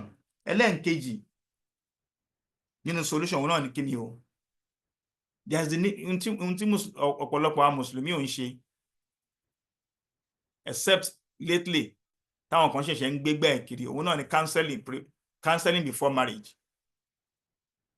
Counseling is important. There are professionals who are gifted with that marital advice. And there are 3 types of counseling anyway, quickly to be mentioned. Àkọ́kọ́, we have preventive counseling. Preventive counseling comes before marriage. Àwọn kan wo lẹ lè ṣe tẹ́ fi máa mitigate àbí reduce the conflict láàrin ara yín. Counselor yẹn á bá yín sọ. The one that has to do with finances, the one that has to do with intimacy, the one that has to do with large family relationship, and a whole lot of other things. So preventive counseling. The second one is remedial counseling. Yes, you are in it already, and there are issues. The counselors would, this is how you can go about it. Láti fi lè stop ẹ̀ kó má ṣẹlẹ̀ mọ́. Ó ti ń ṣẹlẹ̀, but this is how you have to go about it such that you reduce it as much as possible. That is what we call remedial counseling. And the last one is rehabilitative. Rehabilitative. Issue ti ṣẹlẹ̀. In fact, it has almost even led to divorce. And the counselor comes in and says, look, we can iron things out. We can Ali. So the counseling is very, very important. Àwọn ọmọ wa tí wọ́n bá fẹ́ ṣèyàwó, àwọn sisters, àwọn ọmọ àbúrò wa lọ́kùnrin àbí lóbìnrin tí wọ́n fẹ́ ṣèyàwó, let us as much as possible encourage them to go to a professional counselor for them to be tutored. Some people go into marriage with naive mind. Wọ́n wá débẹ̀ tí wọ́n máa bẹ̀rẹ̀ sí ṣe kí ni wọ́n bẹ̀rẹ̀ sí fumble. So ẹlẹ́nkẹta nínú solution òun náà ni kí ni o, having a trusted teacher or a trusted person you can tó yẹ pé tó bá mọ̀rọ̀ lọ́ba, the man will say, má jẹ́ kọ́rọ̀ mi dọ́dọ̀ sheik o, má jẹ́ kọ́rọ̀ mi dọ́dọ̀ dádì o. You don't just marry somebody that tí ò lókun dìgẹ́ bí Yorùbá ṣe máa ń sọ.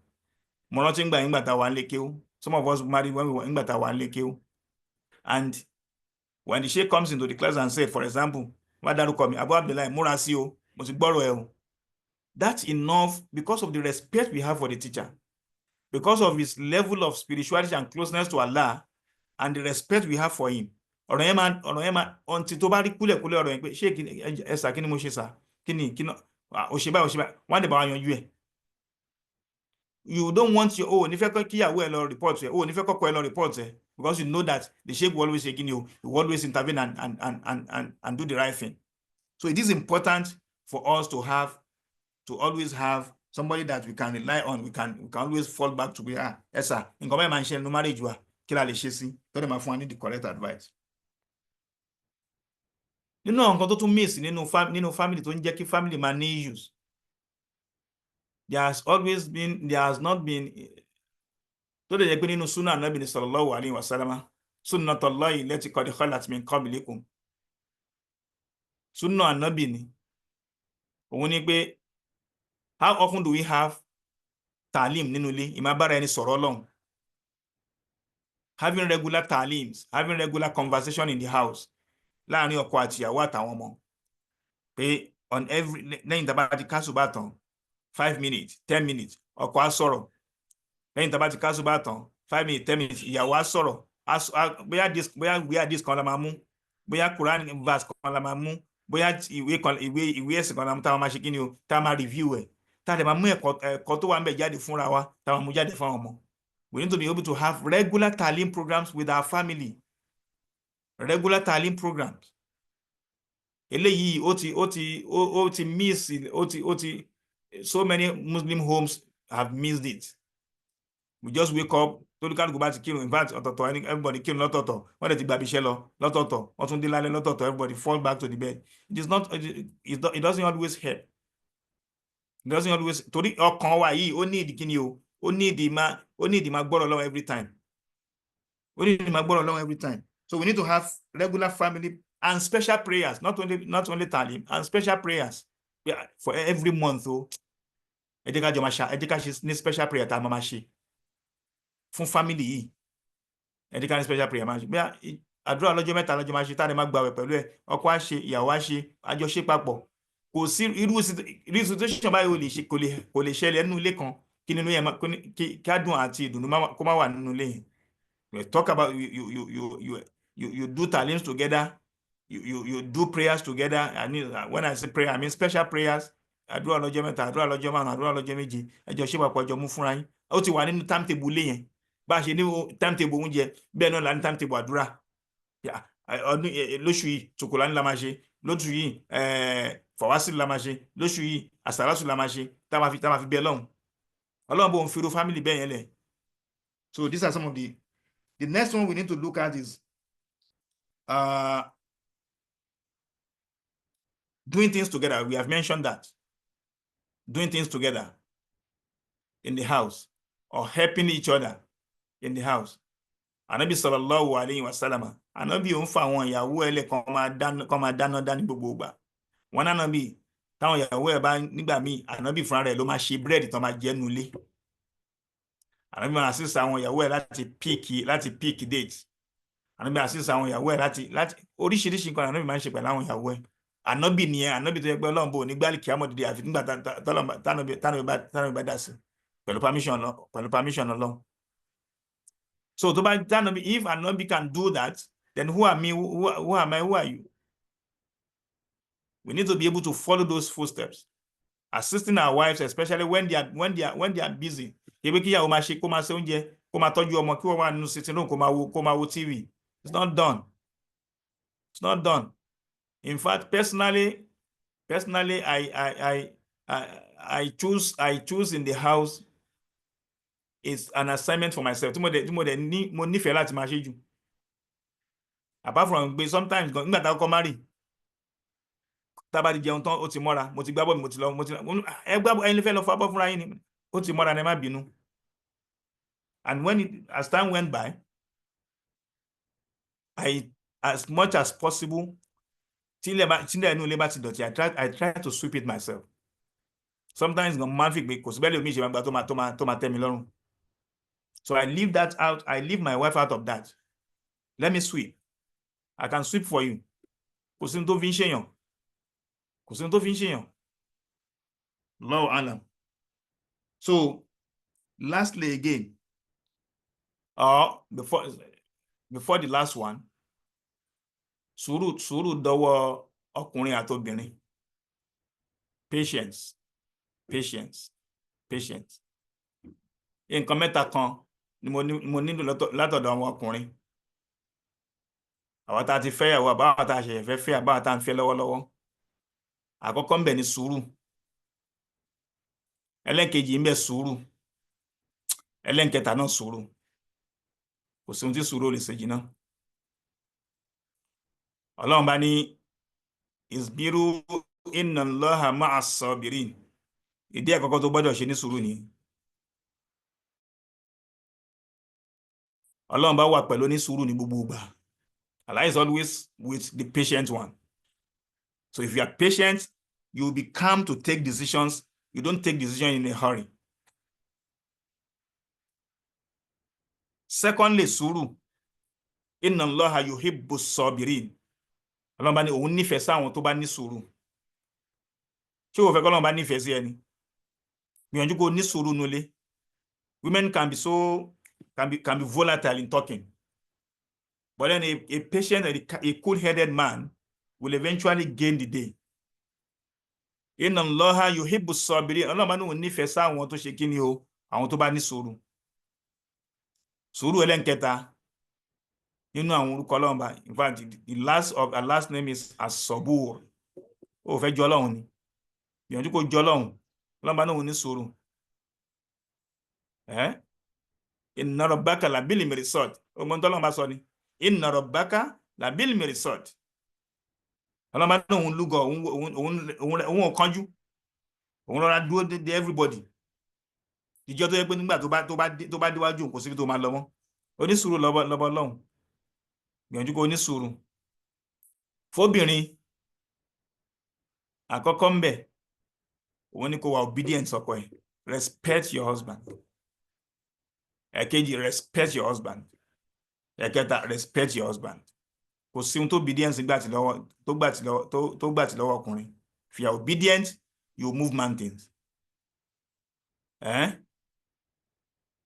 Ọlọ́mọba ni fàlà tẹ́mṣíà làlìmọ́lì dìmọ́ra ha.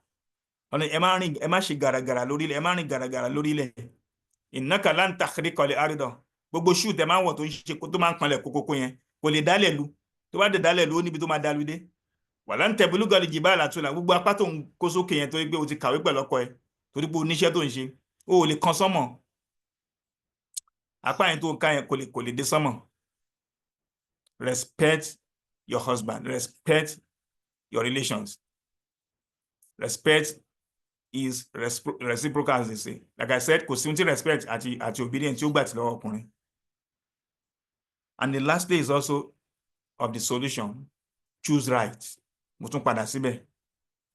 Choose right. Ìkan nínú àwọn ẹni rere ó pe àwọn ọmọ ìjọ níjọ́ kan. With this I will round off. Ó pe àwọn ọmọ ìjọ níjọ́ kan. After so many years, tán ti jọ wà, òun àti ìyá wọn àtàwọn ọmọ. Ǹjẹ́ ẹ̀yin ọmọ mi, ǹjẹ́ ẹ lè sọ oore kan tí mo ṣe fún yín láti yọ tí mo ti bí yín sáyé tẹ́ ẹ fi dàgbà bẹ́ẹ̀ ṣe dàgbà yìí? Ǹjẹ́ ẹ lè sọ oore kan tí mo ṣe fún yín? Ọmọ àkọ́kọ́ ní ẹ̀sà ẹ ṣe oore fún wa. Èmi especially ẹ rán mi lọ sí school. I'm now a medical doctor and I'm living fine. Ẹ ṣe oore fún mi now. Ìkejì dìde. Ó ní ẹ̀sà you establish a business for me. A beautiful business. I'm now a successful businessman. Ìkẹta dìde. Obìnrin ó ní I'm now a lawyer. I'm a barrister. Ẹ ṣe oore tó pọ̀ fún wa and we are comfortable with life. Bàbá ní gbogbo ìtẹ́ ẹ̀sọ́ yẹn òun kọ́ lórí. Ó ní gbogbo ìtẹ́ ẹ̀sọ́ yẹn kọ́ lórí. Oore kan tí mo rò pé mo ṣe fún yín, tọkàn mi sọ pé mo ṣe fún yín, when I wanted to marry, I choose a good mother for you. I choose a good mother, a righteous mother. I choose a righteous mother for you. So in choice of man and the choice of a woman is important for the success and stability of a marriage. When you choose right, you enjoy the marriage. When you choose wrongly, kéèyàn má padà wá gé kajẹ ni. Abẹ́lẹ́ ọ̀nba alikiola kó má ṣàṣàánú wa. Ìta sọ yìí tí àrísọ kọ́lọ̀nba alikiola ìtó bá dé ń bẹ̀ kọ́lọ̀ má ṣàwá gbà kó fi sínú òṣùwọ̀n rẹ̀ fún wa nílé ayé àtàlìkíámọ̀. Ìta àṣàṣìṣọ́ ń bẹ̀ kọ́lọ̀nba alikiola kó má ṣàforíjì wa. Anyone that has been made that we have said wrongly is not from Allah, it's not from his prophet, it is from the speaker. May Allah subhanahu wa ta'ala forgive us and forgive every one of us. Subhanaka Allahumma wa bihamdik. Ashhadu an la ilaha illa anta astaghfiruka wa atubu ilayk. Subhana rabbika rabbil izzati amma yasifun. Wa salamun ala al-mursalin. Walhamdulillahi rabbil alamin. Sallallahu alayhi karim. Sallallahu alayhi wa sallam. Oh my God. Oh my God. Thank you. Mo lè sọ fún yín pé kẹ́ dánu dúró because mo ibi tí ẹ ń bá lọ mo fẹ́ kí ẹ délẹ̀. Wallahi ta'ala, this is a very, very informative lecture. Gbogbo àwa tí a wà ní orí ìlà, and I'm sure kò sẹ́nì kankan tó máa ní òun gbọ́ lecture yìí tí ò ní rí nǹkan ẹyọ kan àbí méjì tó máa dìmú, particularly with the bẹ́ẹ̀ ṣe start off láti break it down and all the way to àwọn solution tí ẹ fún wa, and all those solutions tẹ fún wa kò sáṣàkúnú ẹ̀, they all very very practical solution. Ọlọ́run ọba tó fún yín sọ tí ò jẹ́ kẹ́ ṣìwí, àwa tá a gbọ́ yín náà Ọlọ́run ọba jẹ́ kí a lè mú lò, because èyí tó dáa jù nínú lecture òun náà ni pé kíyàn gbọ́ kó mú lò. Mo dẹ̀ mọ̀ pé gbogbo wa pátápátá Ọlọ́run á fún wa ṣe. Mo dúpẹ́ lọ́wọ́ yín gidi on behalf of gbogbo àwọn tí ó wà lórí ìlà. Gẹ́gẹ́ bí ìṣe wa, we will call on the imams if tán bá ní anything tí wọ́n fẹ́ add. Tí ò bá sí nǹkan tí àwọn imams wa fẹ́ add, at the minimum wọ́n á bá wa ṣàdúrà fún yín, because èyí tí ẹ ṣe fún wa lọ́sàn-án yìí a mọ̀ lóore. Wọ́n á bá wa ṣàdúrà fún yín, àtẹ̀yìn àtàwọn ìyàwó yín àtàwọn ọmọ yín. Ọlọ́run ọba á wà pẹ̀lú yín pẹ́pẹ́pẹ́pẹ́. Àwọn ìmáàmù á bá wa ṣàdúrà fún yín tí wọn ò bá ní anything láti ti add before kí a tó lọ sí question and answer. I believe our imams, a few of them are on the line. Please unmute yourself and chime in. Nítorí àsìkò, our imams. Bismillah.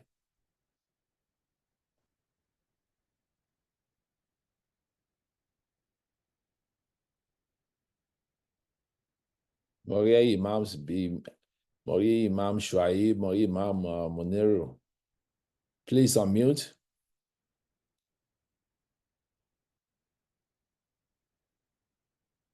Assalamu alaikum wa rahmatullahi wa barakatuh. Alaikum salam wa rahmatullahi. Alhamdulillahi rabbil alamin wa salatu wa salam ala ashrafil mursalin. Kí a dúpẹ́ fún Ọlọ́run bá ká ṣe fún Ànábì Muhammad sallallahu alaihi wasallam. A kí àwọn ìmáàmù wa tí wọ́n fún wa ní oúnjẹ ẹ̀mí, barakallahu fikum. Ẹ tún bá wa wo tírà ẹ fún wa láwọn statistic. Ẹ̀dẹ̀ gbé wa gba gbogbo everywhere tá tún fi padà wá sọ́dọ̀ wa. Barakallahu fikum wa jazakumullahu khairan. Ìmọ̀ náà dákọ̀ Ọlọ́run kí Ọlọ́run kó tún bá wa ṣe àlékún wisdom, kó ṣe àlékún ìyè àti làákàyè fún yín. Gbogbo ibi tí ẹ bá tún wá dé náà kó láṣẹ Ọlọ́run. Ọlọ́run jẹ́ kí a bá mi tó lérè, àti gbogbo àwọn imams náà àti gbogbo àwọn jàmá. Ní sí nǹkan kan kún nítorí bóyá time tó yẹ ká fi nǹkan kún yẹn ó dàbí pé tó fi elaborate ohun tá a sọ. Barakallahu fikum wa jazakumullahu khairan. Ẹ jẹ́ kí a ṣe iná àtọ̀ iná ládàá bẹ̀ inshallah kó máa bá imam àti gbogbo wa náà tá a gbọ́. Bismillahir rahmanir rahim. Inna a'tainaka al-kawthar fasalli li rabbika wanhar inna sha'niyaka huwa al-abtar. Assalamu alaikum. Ẹ ṣé. Ẹ ṣé. Láì ní gbà wá ní àsìkò, because àsìkò náà ó ti ń lọ. Nígbà tí a bẹ̀rẹ̀ nípa solution, one of the first thing tí ẹ sọ òun ni pé kíyàn choose right. Nígbà tí ẹ lọ sọ́wọ́ ìsàlẹ̀, ẹ sọ̀rọ̀ nípa patience fún àwa ọkùnrin. Ẹ dẹ̀ sọ fún àwọn obìnrin wípé nípa the importance of respect. Ẹ wá tún wá parí ẹ̀ with choosing right. As we all know, one of the key to having a happy marriage, it lies in choosing a good spouse and discussing everything beforehand. Community tí a wà yìí, even though ẹ ti sọ nínú àwọn solution, one of them ni pé helping each other. For most of àwọn ìyàwó wa, wọ́n máa ń rí àwọn bàbá bíi pé wọn kì í help. Àwọn náà ń ṣiṣẹ́ gẹ́gẹ́ bí àwọn bàbá ṣe ń ṣiṣẹ́. Níwọ̀nba tí wọ́n lè ṣe, wọ́n mú owó wọlé. Àwọn náà ló máa ṣe wàhálà ọmọ, àwọn náà ló máa ṣe wàhálà oúnjẹ, àwọn ló máa ṣe wàhálà láti tún lé ṣe. while tí ọkọ bóyá ó máa wà lórí aago ní àbórí kọ̀ǹpútà àbọ̀ ń play video game àbí kọ́ máa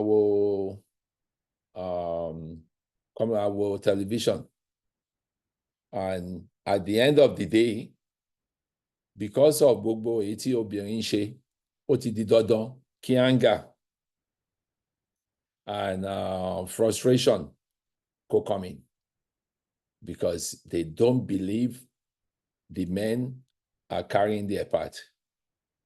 Ọkùnrin tí mo sanwó lé, I paid the mortgage or I paid the rent, mo dẹ̀ fowó oúnjẹ lẹ̀ fún ọmọ.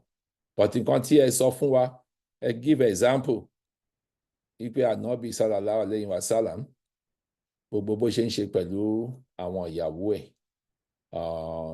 bó jẹ́ déètì ni, bó jẹ́ kó bá wọn ṣe àwọn nǹkan míì nínú ilé. With that said, is there anything tí ẹ lè add mọ́ fún àwọn bàbá? Because you mentioned England specifically and America in your example. And we know the divorce rate, at least here in America, is 46. The divorce rate is more than 50% here in America. And the percentage of àwọn tó marry is 46.8% as of the last statistics. So it's still very high. Níbí. So is there anything else tí ẹ lè add more fún àwọn bàbá? Because last week, mo mọ̀ pé yín ò sí lórí ìlà fún àwọn màmá wa, it was so heated because the topic tí a discuss ó wà similar. And now the thing we know in our community that some of our ọmọ wa, because of ìkan tí wọ́n rí nulẹ̀, wípé wọ́n bàbá wọn bóyá either from abuse ni o, or the treatment ni o, or some of the other conflicts tí a sọ tó ń dá wàhálà alẹ́ in marriage tí àwọn ọmọ yẹn ń rí, ó ń push wọn away láti máa wí pé if this is what marriage is all about, let me stay clear of Nigerian community. Is there anything tí ẹ lè add mọ́ before ká tó open ẹ̀ fún àwọn jọmọ́, fún àǹfààní àwọn tí wọ́n wà lórí ìlà yìí ní last week? Naam. Assalamu alaikum warahmatullahi wabarakatuh. Alaikum salam. Ẹ ṣé gan. It's very, very unfortunate. Àkọ́kọ́ náà tí mo máa add kíní kan mọ́, and probably that will start my answering of your question. Yes, sir. Ó ní pé one thing that has also worked very well in mitigating marital issues is that before or while we are courting, or while we are outside, àbí gbàrà tá bá wọlé, ká ní n tá ń pè ní rules of engagement.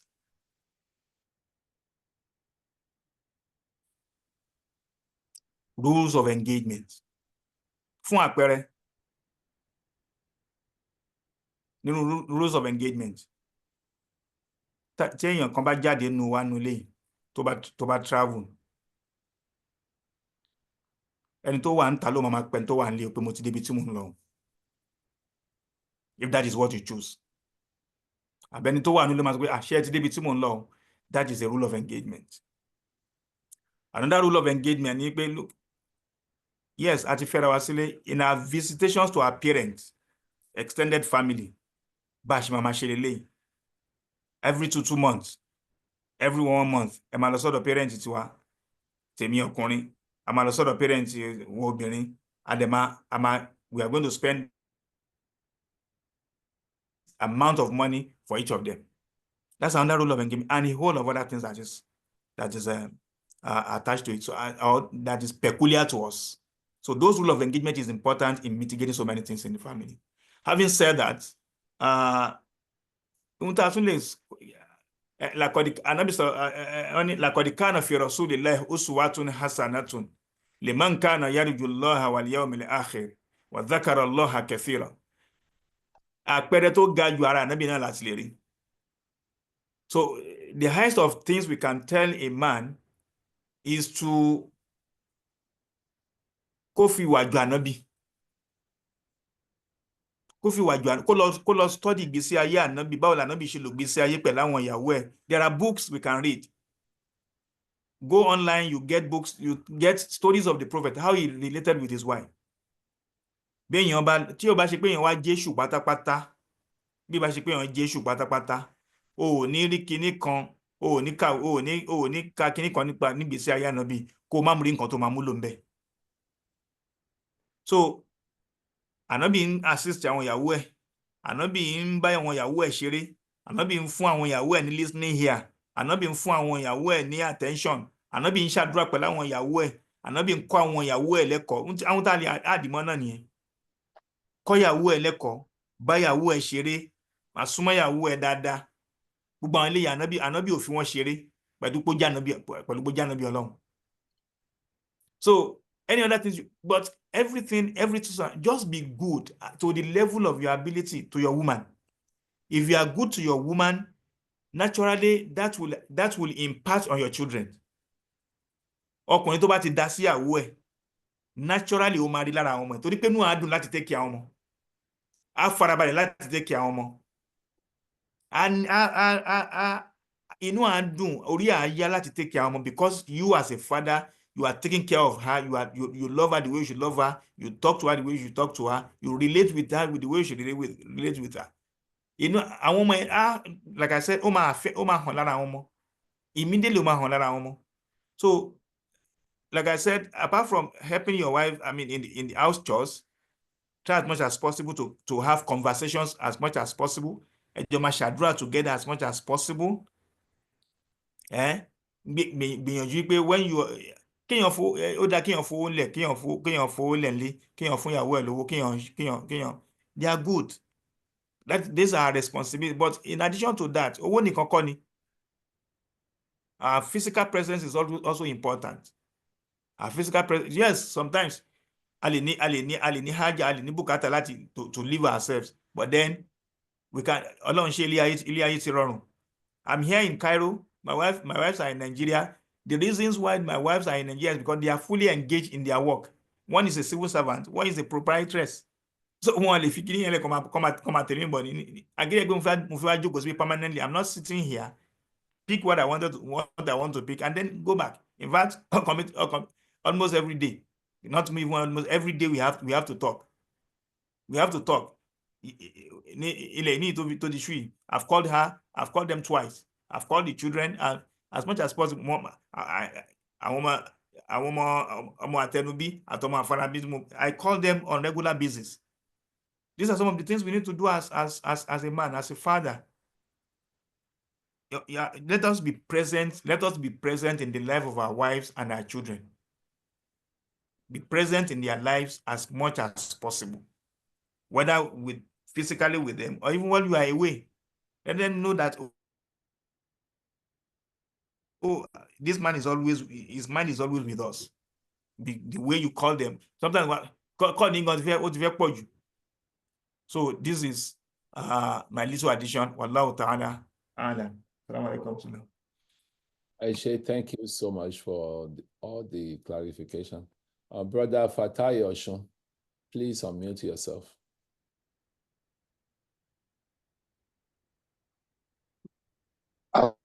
Assalamu alaikum wa rahmatullahi wa barakatuh. Alaikum salam.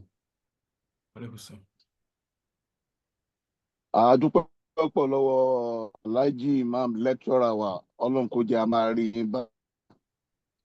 Ṣé rí ọ̀rọ̀ tí ẹ bá wa sọ ní èní, ó wọ̀ mí ní ara, ó dẹ̀ ká mi ní ara. Ìdí tí mi dẹ̀ sọ pé ó ká mi lára ni pé mo fojú wo àwa tá a wà online. Àwọn tí mo mọ̀ ní ó pọ̀ jù nínú àwa tá a wà níbí. Àwa tá a dẹ̀ wà tá gbọ́ lecture ìgbà. Èyí bẹ̀rẹ̀ láti 50 and above, èyí tó púpọ̀ nínú wa. Àwọn ọmọ tí kìíní tó kàn gbọ̀ngbọ̀n gan, wọn ò sí lórí ìlà. Ohun tó dùn mí níbẹ̀ nìyẹn, because àwọn ìyá wa àti àwa náà tá jẹ́ bàbá àti bá ti wá dé orígun kan. Ọlọ́run má jẹ́ kí ilé wa àtọ̀nà wa kó dàrú ní ọjọ́ alẹ́ ni. àwọn ọmọ yìí tí future wọn gangan àwọn gan ló yẹ kán gbọ́rú nǹkan tí ẹ bá wa sọ yìí. Ohun tí èmi kàn máa rọ elétò ni pé maybe ní ibi December program tí December retreat tí à ń plan ni, ẹ jẹ́ kí mo mọ̀ pé àwọn ọ̀dọ́ máa pọ̀ ń bẹ̀, ẹ jẹ́ kí mi mọ̀ bóyá imam wa máa wà free láti deliver lecture yìí, bóyá máa repeat ẹ̀ because ẹ rí lè touch gbogbo eré ẹ mọ ọkọ tó ń ṣẹlẹ̀, ẹ rí wa tán, ẹ rí àwọn ọmọ wa tán, ẹ rí àwa fúnra ara wa, ẹ rí wa tán pẹ̀lú gbogbo àwọn analysis ẹ give. Ọlọ́run ọba láàánú jùlọ kó jẹ́ kí ilé àti ọ̀nà wa kó jẹ́ kó rójú, kó jẹ́ kó ráyè. Àwọn ọmọ wa náà tajẹ nítorí wọ́n ṣe gbogbo wàhálà nítorí ọ̀pọ̀lọpọ̀ àwọn òbí tó wà lórí làtẹ́mi rí, Ọlọ́run ti kẹ́ ọ̀pọ̀lọpọ̀ wọn. Kò ń ṣe pé eré orí ara wa kọ́ là ń dù mọ́, bí ó ṣe orí àwọn ọmọ wa là ń dù.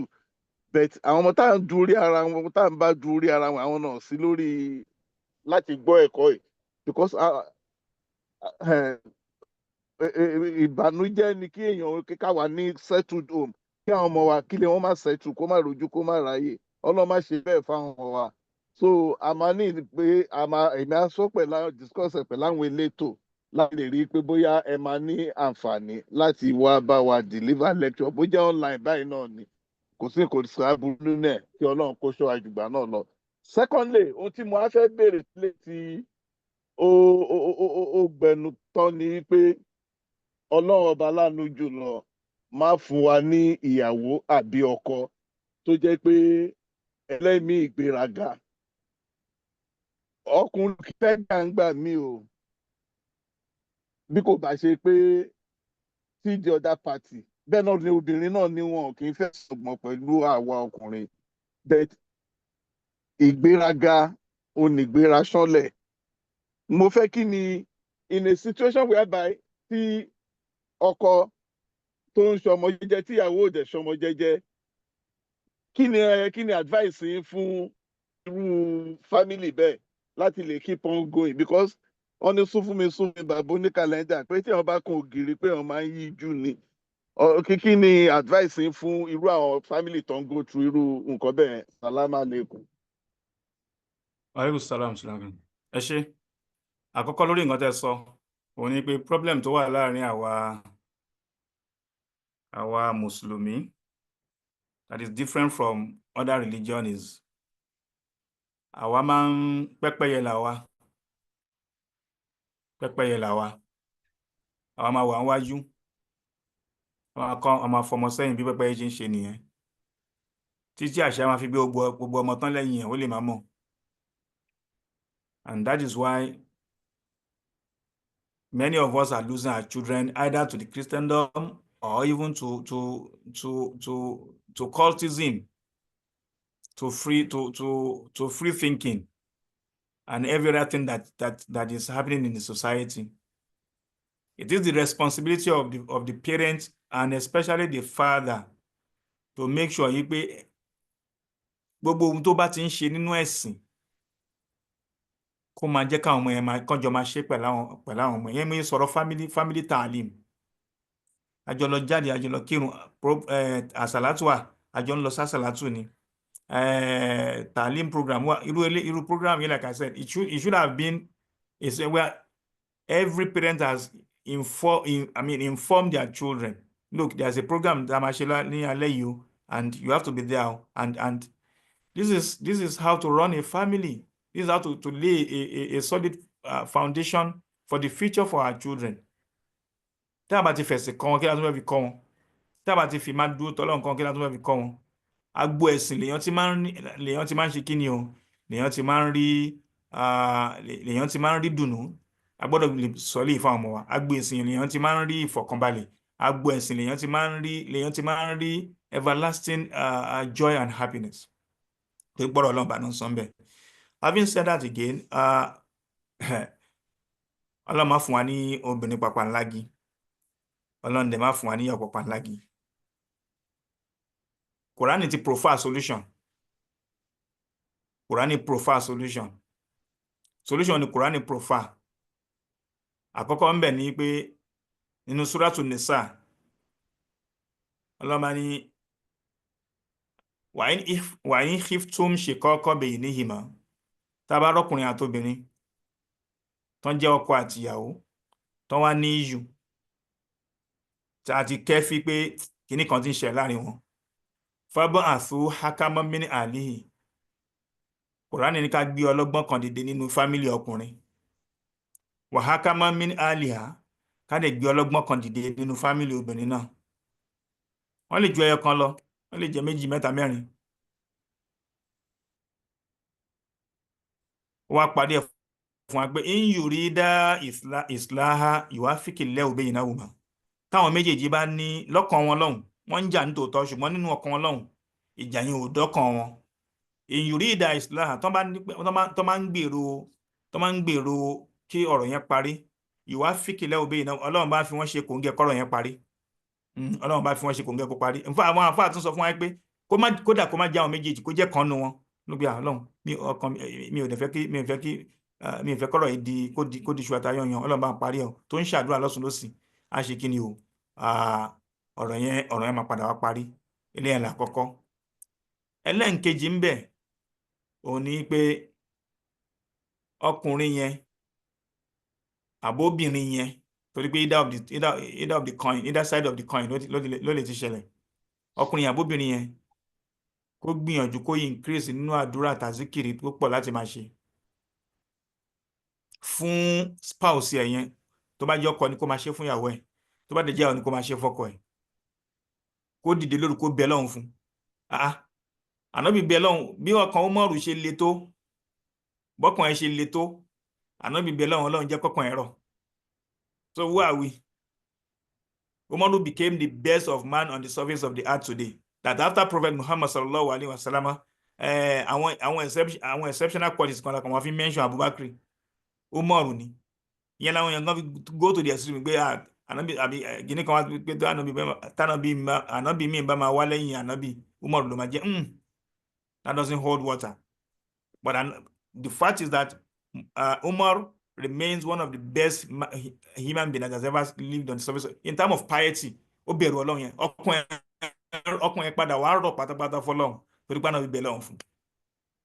So ẹnu téèyàn fi ń bẹ tó jí lóru tó fi bẹ Ọlọ́run fún ìyàwó ẹ̀ tó fi bẹ Ọlọ́run fọ́kọ ẹ̀ Ọlọ́run bá máa gbọ́ pẹ̀lú omijé lójú èèyàn máa ń sunkún fọ́lọ́run ni èèyàn kò sí béèyàn ṣe máa ga tó èèyàn ní gbẹrẹga débi tó gbé kò ní lè sunkún fọ́lọ́run béèyàn bá ti rí rẹ̀ Ànábì ní Allahumma inni a'udhu bika mo wá ìṣọ́ kúrò lọ́dọ̀ níbi kíni o ọkàn tó ṣe pé ó le koko tí ò lè rọ̀ fọ́lọ́run àtọ́jú tí ò lè ṣẹ́mi fọ́lọ́run àtọ́jú tí ò lè ṣẹ́mi fọ́lọ́run kí ló ń bá ká kó ronú dọ́dọ̀ Ọlọ́run pé Ọlọ́run ọba alágbára mà lọ́lọ́run kò sí tọ́lọ́run bọ̀ mà lè ṣe kómi dẹ̀ máa jábọ́ lójú ẹ̀ látara bẹ̀rù Ọlọ́run èèyàn máa ń fi irú ẹ̀ bẹ́ Ọlọ́run fún ìyàwó àbúfọ́kọ ẹ̀ ni máa ń fi bẹ́ Ọlọ́run fún àwọn ẹ̀ ni wàláhì lazim kì í ṣe lẹ́sà bí fáhírí kì í ṣe pé a fi ń ṣe fáàrí mi ò lè jí lóru jọ́ kí n ṣàdúrà kí n ṣe tàbí kí n má ṣàdúrà fún ìyàwó mi àwọn ìyàwó mi kí n má ṣe fún àwọn ọmọ mi it's not possible bá mi fẹ́ ṣe if I prioritize their own over my own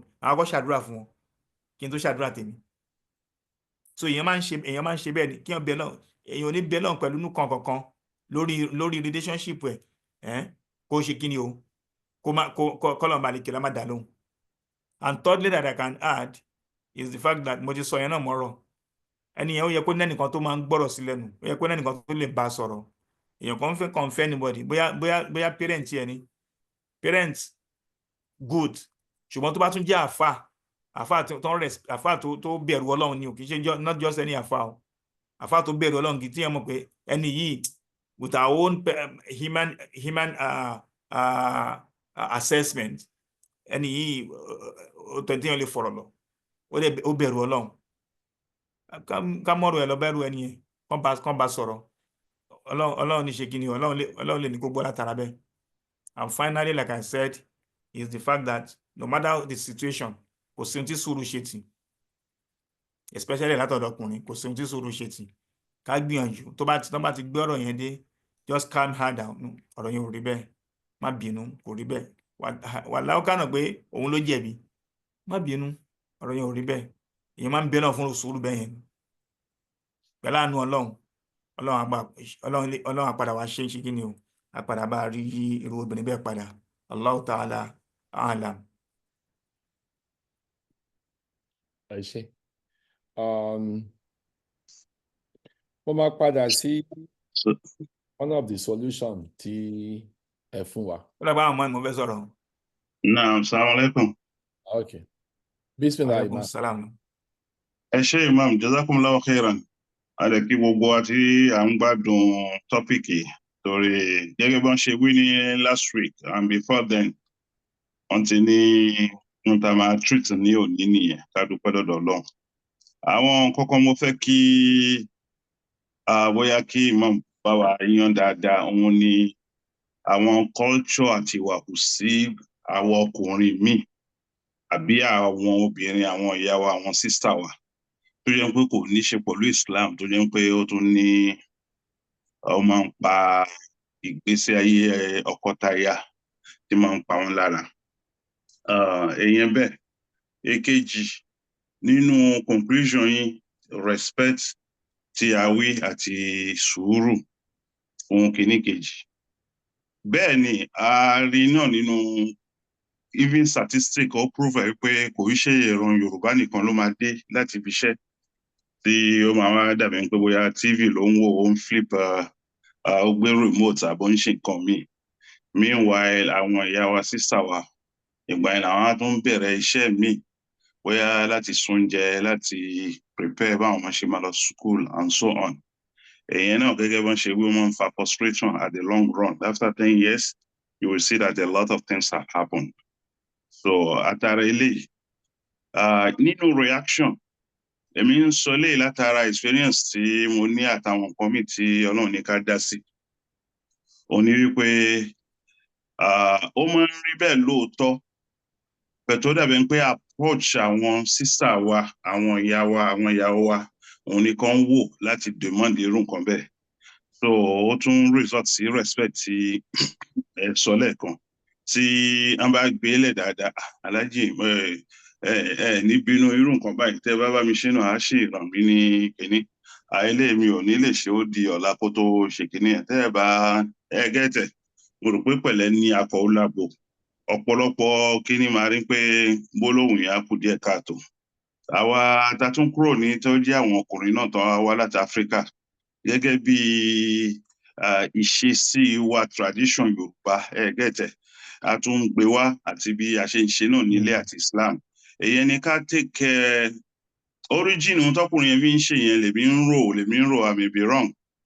Òun ni pé ó ti kúrò lé tẹ́lẹ̀ 100% supporter of his family. Tí ká fọ̀wọ̀ mọ́ lára, ká gbálẹ̀ mọ́ lára, ká ṣe gbogbo ohun tá à ń wí yìí kò mọ́ lára. Ó wá dé ibi, he wants to continue without changing. Gẹ́tẹ̀, so ó yẹ káwa ọkùnrin náà ká wò yẹn kí a lè change láti assist àwọn ìyá wa ní kíní. But naturally náà, ká wo àwọn ìyá wa tí inú system tá a wà, pàápàá jùlọ ní irú ìlú yìí. Statistic tèmi fúnra mi, Mr. Adé, ẹ bá wo inú Google ẹ̀ ní rí. Mo rí pé naturally the system ó ti fún àwọn ìyá wa níbi 25% edge látara wípé òfin ìlú ìbáyìí ó fì láti ran obìnrin lọ́wọ́ ju ọkùnrin lọ in terms of conflict. Then èyàn lọ a tún wá rí pé obìnrin gan fúnra rẹ̀ naturally, kódà kọ́bìnrin máa ṣe 100%, èyàn ò ní kí obìnrin má parẹ́ lẹ̀ àbí kó má ní ẹnu láti fi sọ̀rọ̀ tí ó bá fẹ́ sọ̀rọ̀. Èyàn náà ti tún fún 25%. Obìnrin tó bá tún wá ń ṣiṣẹ́, tó wá ń contribute sí ilé, tó dàbí ń pé tọ̀, ó ń make owó ju ọkùnrin ju ìyàwó ẹ̀ lọ, ìyàwó ẹ̀ ń make owó jù lọ. Ẹ ti rí pé gbogbo àwọn area yẹn ló máa ń fi obìnrin gbà míì, kó tó máa ń yà mí lẹ́nu. Iṣẹ́ tó yẹ kí ọkọ máa dé pẹ̀lú carpenter àbí plumber nípa construction, ìyàwó ló máa jáde, ló máa ṣe gbogbo ẹ̀. And that's what is happening here in this part of the world. And tí gbogbo wa bá wò fún ìsinmi àti bí Ànábì sallallahu alaihi wasallam tó fi kọ́ wa àti gbogbo ohun tí a fà kalẹ̀ látara obìnrin rere, látara ọkùnrin dáadáa, torí ta la fẹ́ fi jọ tí ò bá ṣe ànábì wa Muhammad sallallahu alaihi wasallam àfi kí gbogbo àwọ̀ area yẹn àwọn ọkùnrin ká wo tradition tá a mú kúrò nílé ní pé obìnrin kì í ṣe slave wa then tàbá ti wá síbí ká tẹ̀lé ìlànà ànábì sallallahu alaihi wasallam a rí i pé a tún bá system níbí bọ̀ ibi yìí káwọn obìnrin máa ń wo agbára tí wọ́n ní látara wípé the system favours them iṣẹ́ tó ń ṣe favour them naturally ń pé yíyàwó gan lẹ́yìn náà jẹ́ fúnra yín ó tún favour yín mo fún yín 75% lórí ẹ̀ tó àtàrà ilé tí olùwẹ̀ bá jẹ́ kó máa gun olú ẹ̀sẹ̀ in fact ìyẹn máa sọ ọkọ náà di kìíní mi ni ọ̀pọ̀lọpọ̀ ọkùnrin dẹ̀ máa dákẹ́ wọn ò ní sọ anything tó bá ti dín pé wọ́n ń dákẹ́ yẹn wàhálà dé nìyẹn so àwọn statistics tẹ fún ó wà so alarming 46% níbi kan mọ́ gbórú nǹkan bẹ́ẹ̀ láwọn statistics tẹ́mi wò tẹ́lẹ̀ is about 9 years from now àwọn ọmọ láti middle school àti secondary school wọ́n ní they rather have a partner ẹnìkan táwọn kan máa bá ṣeré ju kí àwọn fẹ́ ọpọlọ then ó bà mí lẹ́rù tó salamu alaikum. Alaikum salam. Alaikum salam wa rahmatullahi wa barakatuh. Ẹ jẹ́ kí á dì mọ́ nǹkan tí ìmáàmù sọ kalẹ̀. Ṣẹ́rí ti pé òfin ipò favour obìnrin. Yes, it's true, but in certain areas ni. Ó favour obìnrin in abuse, whether it's domestic or emotional abuse. Yes, ó favour obìnrin. Ìlú yìí, by the way tó ṣe set it up, which is nǹkan tí mo believe pé àwọn ìyá wa náà lóòótọ́ wọ́n máa ń ṣe that mistake lé ní pé even financially tẹ́ bá wò in the real world because àwa náà wà ń bẹ̀ before Ọlọ́run tó ní kíyàn fi ṣẹlẹ̀ bó ṣe set it up the composition tó bá jọkùnrin tó bá jẹ́ funfun wọ́n máa mú ọkùnrin funfun before kan tó mú obìnrin funfun but tó bá di dúdú ọkùnrin is the last person tó máa mú wọ́n máa mú obìnrin dúdú so all these years intentionally it was done to destroy black family we understand that but area ẹ̀kọ́ ni the area tí mo fẹ́ kí a focus the discussion wa lé mo fẹ́ ká focus discussion wa lé àwọn nǹkan tó yẹ pé àwa as bàbá àwọn màmá as màmá tí a ní control over and nígbà tí màmú sọ̀rọ̀ wọ́n give example yes ó wà applicable it's a very good example pé bóyá káwọn fọ̀wọ́ bóyá káwọn ṣe whatever in the course of àwọn èèyàn tá a bá ń bá sọ̀rọ̀ náà just like bẹ́yìn náà ṣe sọ you realize pé for the most part but I will not even say culture mo believe pé bóyá background tí ẹlòmíì ti jáde ni because ẹlòmíì kò mọ̀ túmọ̀ love so when you dealing with somebody to experience love it's very difficult for them to love so emotional kìíní tá à ń sọ tó affect àwọn màmá mostly ni àwọn areas táwọn ọkùnrin wa ta ní control over kò sí ohun tó wrong tí a bá ń wẹ̀ fọ́mọ àbí tó bá wà ní kitchen kí bàbá máa bọ́mọ ṣe ń work kọjọ máa share as a matter of fact statistics show pàápàá pé some of wàhálà tí wọ́n tó máa complain fún because ó máa lead to lack of sex or kìíní because ìyá ti wà tired she don't even want you to touch her ó ti jí látàárọ̀ iṣẹ́ ló ń ṣe kóun náà tó sá lọ bí iṣẹ́ ó tún dé iṣẹ́ ló ń ṣe òun kan náà lẹ́yìn tó bá ṣe gbogbo wàhálà yẹn tán ló máa set àwọn ọmọ up ipe kán jẹun kán lọ dùbúlẹ̀ kán wẹ̀ then ó tún fẹ́ clean nílé ọkùnrin did not do anything late at night now you want to wake her up or touch her lẹ́yìn tó ti wo TV for the last 4 or 5 hours ipe you want to have something with her she don't want you to touch her because psychologically she's been abused àwọn areas ta ní control over nìyẹn as bàbá ta dẹ̀ mọ̀ pé àwọn ọkùnrin wa we are not playing adequate role ìyá ni hardly lè máa fi orí tó bá di pé kán lọ sí school bóyá PTA ni o kán lọ sí kíní ọmọ ni ìyá yìí náà lè máa bá gbogbo ẹ̀. But the situation is changing. We have to be more involved. Owó nìkan kọ́ ni ọkùnrin fi ń tolé. We have to be more involved. Àwọn areas a dẹ̀ ní control over. Ìmáàmù dẹ̀ fún wa ní practical solutions rẹpẹtẹ tí mo believe pé fún àwọn bàbá tó wà lórí ìlà. But àwọn tí wọ́n lẹ́sìn àbí àwọn tí wọ́n ti ṣìyàn kọ́, because nǹkan tí ẹ fi start any choose right. But àwọn nǹkan tá à ń sọ́nsìn already ẹlòmíì ti choose wrong láti the beginning, and they are still in that relationship and they trying to find a way to correct it. And don't they fẹ́ correct ẹ pẹ̀lú, they don't even see what they're doing wrong. Ìyẹn ni mò ń wò bóyá ìmáàmù lè bá wa shed more lightly, because mo mọ̀ ipá àwọn ìyá wa wọn for the most part they are very, very silent on the issue, but we know pé ó ń affect so many households. Yeah, ẹ ṣé gan san. Ọlọ́run á jẹ́ kẹ́ ẹ pẹ́ fún wa. I don't know where to start.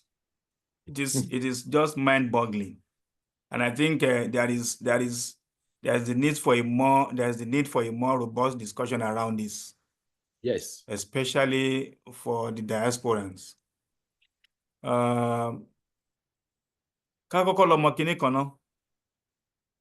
Àwa ọkùnrin, Ọlọ́run fún wa ní ọ̀pọ̀lọpọ̀ opportunities.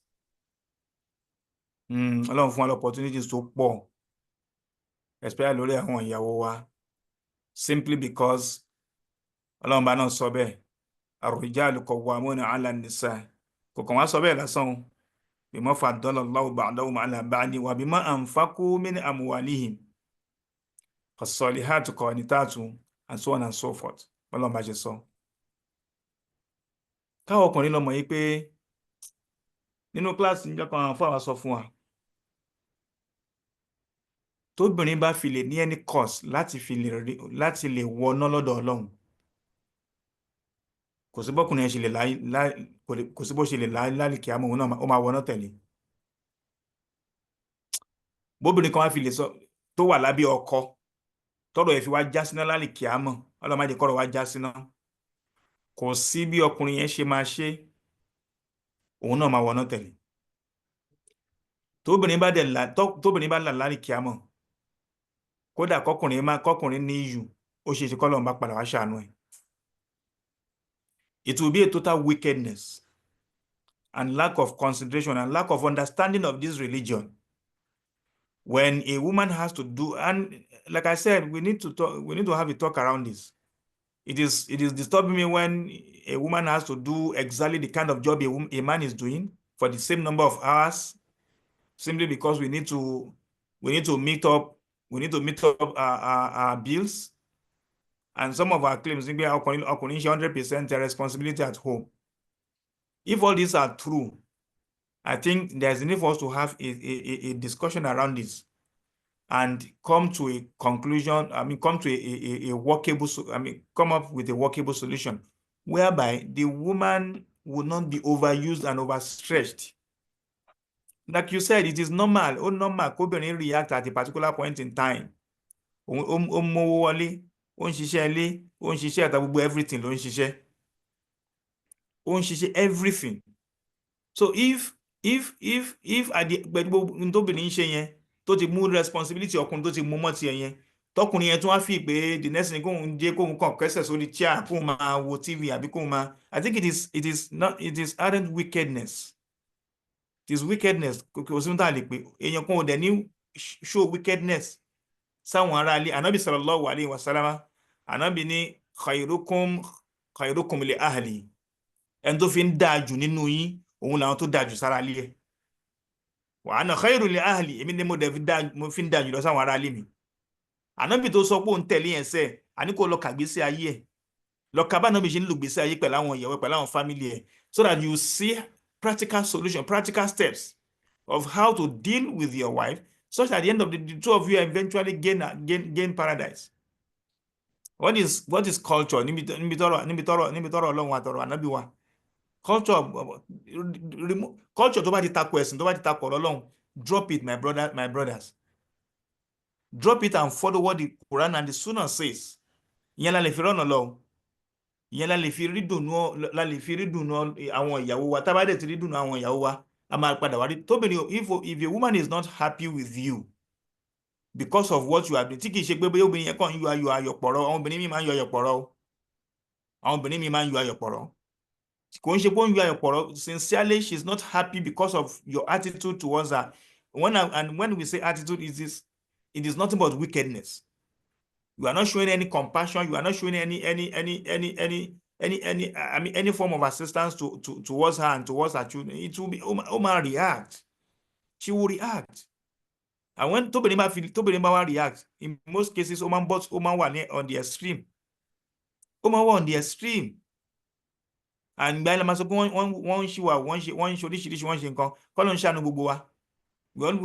we all have where we that not that in shaking you that in shawashing, but we need to have this frank and sincere discussions with ourselves. We need to sit down and say, look, let us have case studies and then bring practical solutions to them. We are Muslims. Bring case studies of my own family. This is what is happening in my family. And I'm family. They will bring solutions for you. You also bring solutions. The same thing can happen among the women folk. Yeah, we won't be 100% perfect. All on the perfection, but then we can be somewhere, we can do something that is close. So I think men, we should stop being wicked.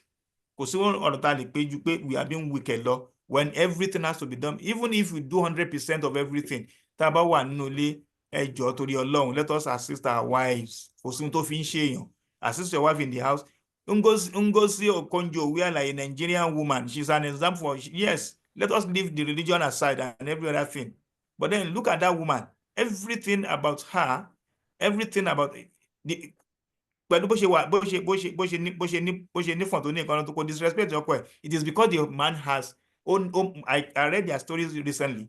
The man gave her all the support she needs. All the support she needed to become what she became, the man gave it to her. We were jealous of her, progress, popular, the support that she needs at home, she provided support. And that is we read that on the pages of newspaper and on storylines. So that to the alone, we can't choose to be wicked. We can't choose to be wicked to our women. Wickedness ni pé obìnrin ṣe every other ó ń ṣe gbogbo iṣẹ́ ilé àdèjókòó àdèwàmbẹ kò sí nǹkan tá à ń ṣe. I don't feel comfortable when my wife does everything. Even when my children does everything, I don't feel comfortable just sitting down and kí n máa kàn wálé with time. Where is that done? Tá la máa fi yẹn jọ? Tá la fi yẹn jọ? Tá la fi jọ? Obìnrin ló ń ṣe. Táwọn ọmọ mi ò bá sí nílé when I was in Nigeria. Gas I carry the cylinder. I don't have a car. I carry the cylinder. I enter my keke marua. I go and fill the gas for her. I attack. She's a civil servant. I'm a teacher. I come home before her. I rest before she comes around, and the distance of her workplace is farther than my own. But when I expect go no.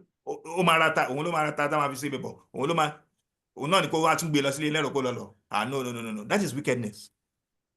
Even look, let me assist you. When I had a car, these are some of the little things that you can do for your. Though sometimes some of they are not enough to get, but then just do your own. Just do your own and leave the rest to Allah. Assalamu alaikum warahmatullahi wabarakatuh. Wa alaikum assalam wa rahmatullahi wabarakatuh. Aja Mariam Alaka, Bismillah. Then there is another and laying Mariam. I think because of time, that will probably be it. Inshallah, I believe we probably ask them for a continuation of this because this is a very important topic in our community. Bismillah. Elijah Mariam, unmute yourself. Unmute, please. Okay. Assalamu alaikum wa rahmatullahi wa barakatuh. Ẹ ṣé lecturer wa, ẹ ṣé gan ni Ọlọ́run á fún kún ìmọ̀ yín Ọlọ́run á dẹ̀ jẹ́ ká rí yín pé Ọlọ́run á dùn yín nú ilé àtọ̀nà yín ò ní bàjẹ́ ṣe rí nǹkan tèmi fẹ́ sọ pọ̀ ṣe rí gbogbo nǹkan tẹ́ sọ fún wa yìí inú mi dùn wọ́n bá wa ta wà ń bíbá Ọlọ́run á dẹ̀ jẹ́ ká létí gbọ́ ká tún gbọ́ jù báyìí lọ ihun tèmi fẹ́ fi kún ni pé ẹ rí àwọn lecture àti gbọ́ wọn kọ́lọ́run ṣàánú wa gbígbọ́ kọ́ ló matter ń sìn is the practical part of it báwo la ṣe lè get àwọn èèyàn wa engage in order to practicalize it ẹ máa sọ fún wọn sìn yìí ẹlòmíì bó ṣe ń gbé aago sílẹ̀ báyìí àbí bó ṣe ń délé báyìí ìyá yẹn ṣì máa forí jà ẹlòmíì wà tọmọ ẹ fi parí skúlù kò dé skúlù ọmọ ẹ rí lẹ́ẹ̀kan ìyá yìí ló máa lọ fún PTA ló máa gbé lọ fún basketball ló máa mọ kínní ló máa mọ nígbà tọmọ yẹn bá dèdè àyà wọn ni ò jẹ́ kán gbọ́ràn sóhun lẹ́nu àyà wọn ni kò sí nǹkan tóun lè ṣe but àwọn ọmọ yóò kì í ṣe etí wọ́n rí nǹkan tó ń ṣẹlẹ̀ nínú ilé a need láti pè wọ́n jókòó pé nǹkan báyìí ló ṣẹlẹ̀ ìwọ tó ń fẹ́ lọ sásàlátù tó fẹ́ mọ́mọ dání tí bàbá jókòó tó wo tv tọmọdé ń sọ fún ẹ is that not your husband sitting down why me why do I have to follow you kí ló fẹ́ sọ fún ọmọ bẹ́ẹ̀ bí ẹ ṣe nítorí ẹ ti sọ mọ́rọ̀ yín bóyá wọ́n á kó gbogbo àwọn ọkùnrin wa jọ kí wọ́n bá wa kí láàrin ara yín ká ṣe case study àwọn obìnrin náà ká wá tún papọ̀ kò sí tìjú nínú nǹkan tó wà nílẹ̀ tá a bá fẹ́ kílé ayé wa dá kọ́rùn wa tòrò. I don't care èmi personally o ohun tó bá ń ṣe mí gbogbo tó ń ṣèyàn kan gbogbo wa ló ń ṣe tẹ bá fi pé ẹ má jẹ́ kí lágbájá gbọ́ abẹ́ aṣọ la fi sí abẹ́ aṣọ believe me a community tá a fẹ́ kó grow kò ní ibi tó wà náà ló máa wà. We have to voice out gbogbo àwọn àwa tá a bá kó 100% àwọn obìnrin sílẹ̀ bóyá lè máa rí 80 bóyá lè máa rí 20% láàrin wa tó máa lóhùn ní happy home àfi tá a bá fẹ́ tanra wa ló kù. ṣé à kí ń gbọ́ lecture ni ṣé à kí ń gbọ́ wàásì ni ṣé wọn à kí ń gbọ́ sermon ni àwọn ọkọ wa náà ṣé wọn ò kí ń gbọ́ ni. báwo lèèyàn ṣe máa wà tí ó ń gbọ́rọ̀ Ọlọ́run tó dẹ̀ ló ń kírun tí kò dẹ̀ sí àpẹẹrẹ ìrun tó ń kí lára ẹ̀ tí ò hàn wípé òun kírun because ó máa ń jẹ́jọ́ lójú fún mi tí bá wo ẹlòmíì pa Ọlọ́run dẹ̀ máa ẹni ká má ṣìyàn ẹlòmíì Ọlọ́run rínú gbogbo wa o aláwọ̀ ẹlòmíì ò ṣìyàn o because kẹ́ tó fẹ́ra yín ẹ mọ yes tẹ́ fi court ẹ mọ orú èèyàn tẹ́ tẹ̀lé but bóyá mi ìlẹ̀lẹ̀ lamẹ́ríkà ń change èèyàn because I personally èmi ń sọ fún everybody America ò change me this is me n ti bá sọ fún ẹ ní kò gbà lẹ́nu mi bó bá ṣe rí bó mo dẹ̀ ṣe ríra mi ni màá ṣe ṣe mi ní sọ wọ́n fún ẹ kí n dé kọ̀rọ̀ kí n ṣe bí àwa fúnra wa là ń change ara Americanize la westernize ara wa because ẹni tí wọ́n fẹ́ o mọ̀ kó tó fẹ́ ẹlòmíì court for 5-6 years kán tó fẹ́ra wọn ó dẹ̀ rí ìhà tọkùnrin yẹn kọ sóhun kóhun tiẹ̀ tó gbà fún why now àwọn ọmọ wa ń béèrè lọ́wọ́ ẹ̀ pé is that not your husband don't you choose her don't you choose him tó bá máa sọ fún àmọ́ it wasn't like this ẹni tí mo fẹ́ mo mọ̀ but this is not him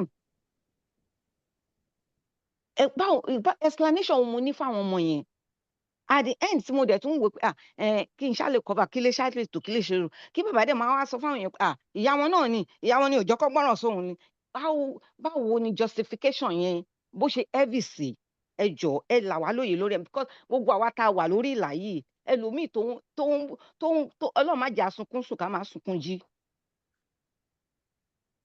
We have issue in the community a big one. Inú mi dẹ̀ dùn pé you are outside a ní àwọn ìmáàmù wa náà wọ́n try o wọ́n gbìyànjú but we need somebody to touch this thing to hammer it down kò ń ṣe ọ̀rẹ́rẹ́fẹ́ and tá a bá wà gbé ọ̀rọ̀ kalẹ̀ ẹ ṣáà máa ní sùúrù ẹ ṣáà máa bínú ẹ má rojọ́ how would that possible nígbà tẹ́ ẹ bá mọ root of that cause tẹ́ni kan má rojọ́ kan má bínú Ọlọ́run ò fẹ́ ká bínú ká ṣá gbà bẹ́ẹ̀ náà ni I personally èmi ò ka Kùránù but I don't think sọlú àlárọ̀bí Karim ó sọ bẹ́ẹ̀ pé ká ṣá má bínú ká ṣá gbà bẹ́ẹ̀ wọ́n ti láà kí n ṣe ẹrú ọkùnrin ìhà ara wa lọ́lọ́run ti yọra wa a dẹ̀ gbọ́dọ̀ fúnra wa respect ká dẹ̀ bọ̀wọ̀ fúnra wa ká gbọ́ra wa lágbọ̀ọ́ ká jùjọ dialogue ká jùjọ sọ̀rọ̀ ká nímọ̀ràn lórí àwọn ọmọ wa kọjọ́ ọ̀la wọn lè dáa bọ̀ kéèyàn kan wá pé ọ̀rọ̀ fún màmú kan ẹ má bínú ẹ má bá bàbá lágbájá sọ ẹ ṣáà lọ ní sùúrù and they didn't come back to me, they didn't come back to you. Then what do they expect you to do? Gbogbo àwọn tó ń dágbé tó ń dáwà some people kò ń ṣe pé wọn kan divorce, some people are not divorced but they are left olúkálùkù ń gbé lọ́tọ̀ọ̀tọ̀ because there is no solution to the problem. Sọlá Alánàbí Karen. ẹ ṣe I mentioned earlier pé only one more but mo tún ti rí pé Alájà Kẹ́hìndé ẹ jọ ẹ̀yin máa pè ẹ̀yin méjèèjì ẹ bá wa pa kíní ẹ̀ pọ̀ wọ́n á dáhùn mẹ́tẹ̀ẹ̀ta pọ̀ inshallah. Ajá Mariam, bismillah, please unmute yourself. Anytime. Sọlá Alánàbí Karen. Assalamu alaikum warahmatullahi wabarakatuh. Orúkọ tèmi Mariam Agbelusi. A dúpẹ́ lọ́wọ́ yín fún gbogbo ìmọ̀ ọ̀rọ̀ Ọlọ́run tó ti ń bá wa sọ látẹ̀kọ̀ Ọlọ́run àtúbọ̀ máa lékún kàrámọ̀ yín. Nǹkan tí èmi ní láti béèrè ni pé tí sísítẹ́ẹ̀mù yẹn bá favour ọkùnrin, ṣé àwọn ọkùnrin náà wọn ò ní abuse ẹ̀? Tí sísítẹ́ẹ̀mù ṣe favour àwọn obìnrin nílùú yìí, mo rántí pé ní Nàìjíríà náà àìmọye àwọn obìnrin tó wà traumatized tí wọ́n lọ sí àrò psychiatric hospital, ẹlòmíì ó kú nítorí ọ̀rọ̀ abuse ọkùnrin, ọkọ tó fẹ́ àti bí gbogbo ẹ̀ ṣe lọ. Ẹlòmíì ó ti ara bẹ̀ ó bọ́ sálìkìyámọ̀, ó dá àwọn mọ́lẹ̀ ẹ̀mí ọmọ oṣù méjì ọmọ. So ní Nàìjíríà sísítẹ́ẹ̀mù Nàìjíríà ó favour àwọn ọkùnrin láti dára tó bá wù wọ́n fún obìnrin. Nísìnyí oró yẹn wá wà nínú àwọn obìnrin. Ẹlòmíì máa dẹ ọkùnrin títí wọ́n máa fi débí báyìí. Òun náà máa reciprocate àwọn ìwà ìkà tó ti ṣe fún ní Nàìjíríà. Ìlú yìí fún obìnrin ní independence. Ẹni tó bá mọṣẹ́ ṣe á rówó kó jọ. Ìlú yìí fún obìnrin ní gbogbo nǹkan tó bá fẹ́ láti jẹun tó bá wù nílé ayé ẹ̀. Ẹ mọ̀ pé àwọn ọkùnrin tí wọ́n bá ti lówó lọ́wọ́ wọn ní show kọ́lọ̀ wọn, but tó bá ti ní owó lọ́wọ́ wọ́n máa show kọ́lọ̀ wọn. Obìnrin máa wà dispensable. The same way tí àwọn obìnrin tí èmi náà bá sọ̀rọ̀ ní ìlú yìí, báwọn náà ṣe máa gbé sórí nìyẹn pé ìgbà táwọn náà dẹ̀ ti lówó lọ́wọ́ tọkùnrin bá ṣe bó ṣe wùn àwọn náà máa dispense wọn ni. But nǹkan tó wá ń regulate everything tó stabilize òun ni ọ̀rọ̀ Ọlọ́run àtàwọn ìmáàmù wa. Mo fẹ́ fi opportunity yẹn kí Imam Shuaib a lè ka iye marriage tí Imam ti fix ìgbà míì torútorú lọ́ máa rájẹ́ kí ìyàwó wọn tó ń fún wọn láyè láti ṣe adúróṣe Ọlọ́run yẹn. A lè ka ẹ̀fọ́rí yẹn èmi gan lè deal pẹ̀lú situation bẹ́ẹ̀.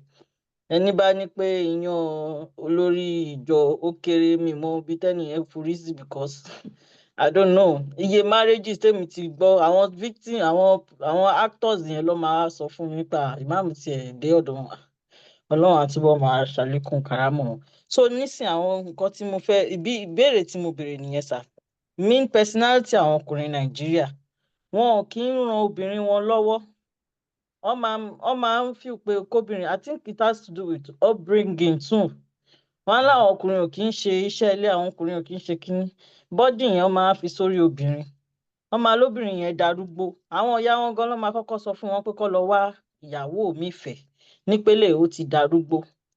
Nísìnyí 50-50 sharing tó bá ti dọ̀rọ̀ owó wọ́n á ní pé ká wá Americanized, káwọn obìnrin America kó wá Americanized tó bá ti dọ̀rọ̀ expenses ilé. Ṣùgbọ́n tó bá ti dọ̀rọ̀ empathy, ọ̀rọ̀ àánú, ọ̀rọ̀ responsibility wọ́n máa ní pé ká jẹ́ 50-50, right? Tó bá ti wá di ọ̀rọ̀ míì wọ́n á ní pé Islam bó ṣe ṣe nì, Yorùbá ni wá bó ṣe ṣe nì. Mo feel pé àwọn èèyàn ń ṣe ìfẹ́nú tó pọ̀. A fi tọ́lọ́run ṣe holistically.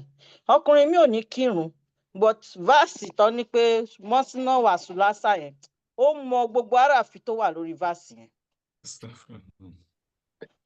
Astagfirullah kọ́lọ́run bá kó dárí ẹ̀ṣẹ̀ mi jì mí.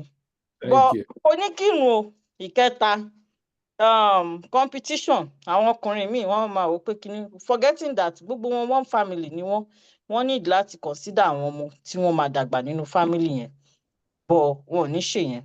Àwọn obìnrin míì wọ́n láwọn ní libido issue. Àwọn ọkùnrin máa ní pé àwọn àfi káwọn fẹ́ oríṣiríṣi obìnrin. Wọ́n ti pín gbogbo bùkátà àyè change tó bá kù tó yẹ kó fi ná lórí àwọn ọmọ tó fi ná lórí ìyàwó.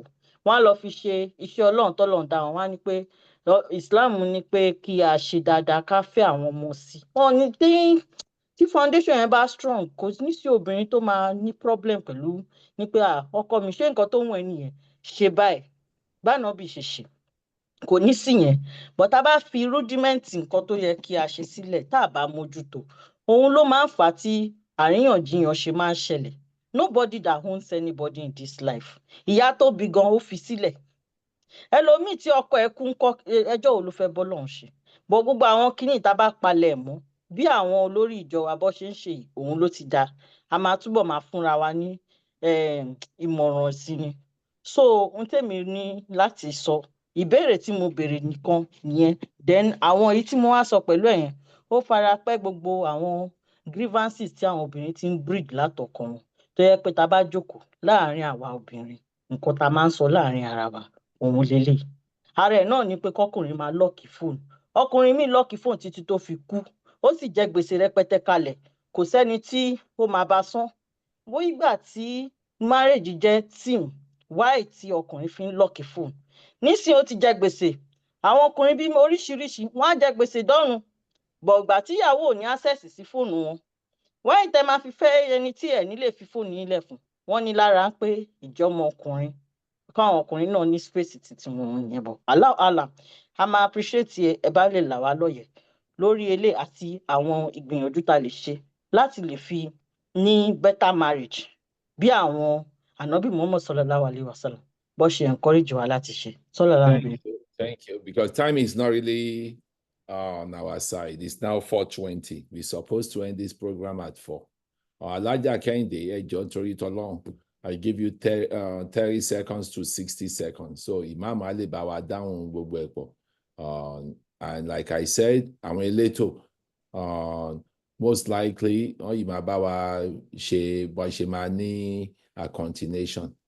Alaja Kehinde Yusuf, Bismillah. Mute ara yín. Assalamu alaikum. Yeah.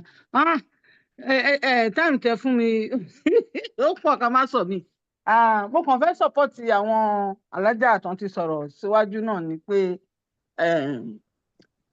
àwọn ọkùnrin kò ní rẹ́sì kí obìnrin ṣẹ̀ṣẹ̀ máa sọ fún wọn pé nǹkan báyìí lẹ́ẹ̀kan ṣe.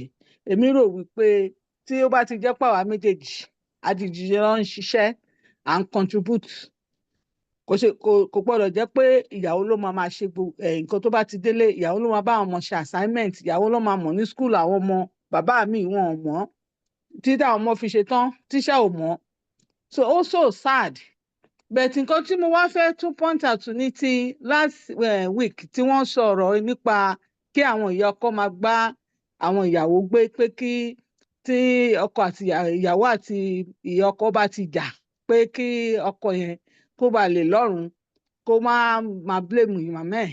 Èmi kàn fẹ́ sọ pé ó lójú ibi tí sùúrù máa ń dé o ó dẹ̀ depend lórí nǹkan tí ìyá ọkọ bá ṣe. Ọ̀rẹ́ mi kan wà tó ṣe pé ìyá ọkọ ẹ̀ wá ó bá tọ́ ọmọ l'Amẹ́ríkà. First of all ọkọ sọ fún ìyàwó pé màmá òun bọ̀ ìyá ẹ̀ máa dé 2 days ago ló pé ìyàwó pé ìyá òun bọ̀ kò bó ṣe fáìlì fún ìyá ẹ̀ kò sọ fún ìyàwó. Ìyá dé ìyá ń wá owó nínú ilé ó wá ń bèèrè lọ́wọ́ ìyàwó pé ṣó bá òun rí owó ìyẹn lòun ò bá rí owó o. Ó wá ń wọ owó ìyàwó yẹn bẹ́ẹ̀ pé ìyàwó yẹn ló jí òun lówó nínú ilé tí ìyàwó tíjọ ń tọ́jọ́ ń sanwó ilé ọkọ àtẹ̀wọ́ lọ́jọ́ ń san mọ́gèjì o. Ìyá wá rí owó yẹn létà kàkí ìyá dẹ̀ sọ fún ìyàwó pé òun ti rí owó yìí o. Ìyá yìí bá tún bẹ̀ sí ní kọrin pé àwọn ọmọ sí kò sólódodo. Ṣé irú atónísùúrù ìyọkọ wo nìyẹn? Ìyàwó tún ṣe oúnjẹ fún ó tún ṣe oúnjẹ tán ó jókòó òun àti ìyá dìjọ ń jẹun ìyá bẹ̀rẹ̀ sí ní fi kun mú ṣeré níwájú ìyàwó tún gbé oúnjẹ kúrò lórí tébù ó lọ sínú yàrá lọ jẹun ìyá yẹn tún accuse ẹ̀ pé wáyé tó máa ṣe dìde. Ṣé dandan ni kí ìyá ọkọ máa bá àwọn ọmọ gbé ni? Ṣé ọkọ yìí ò lè lọ gbalé fún ìyá ẹ̀ lọ́tọ̀ ni? Alájà, tọ́rọ́ lóṣù kan ẹ jọ ok nítorí ó tọ́lọ́ dàbọ̀ because of ok ẹ ṣe ok ó we dàbọ̀ ẹ may ṣe ok probably have a continuation. We know ok a ṣe continuation important. yà ẹ ṣe ok Ẹ then jọ. ó dà ok ẹ ṣe mo dúpẹ́ mo Ṣe. understand ok ó dàbọ̀ ẹ ṣe mo dúpẹ́. Bismillah, Ustaz Daramola. Ustaz. Ustaz. Ustaz.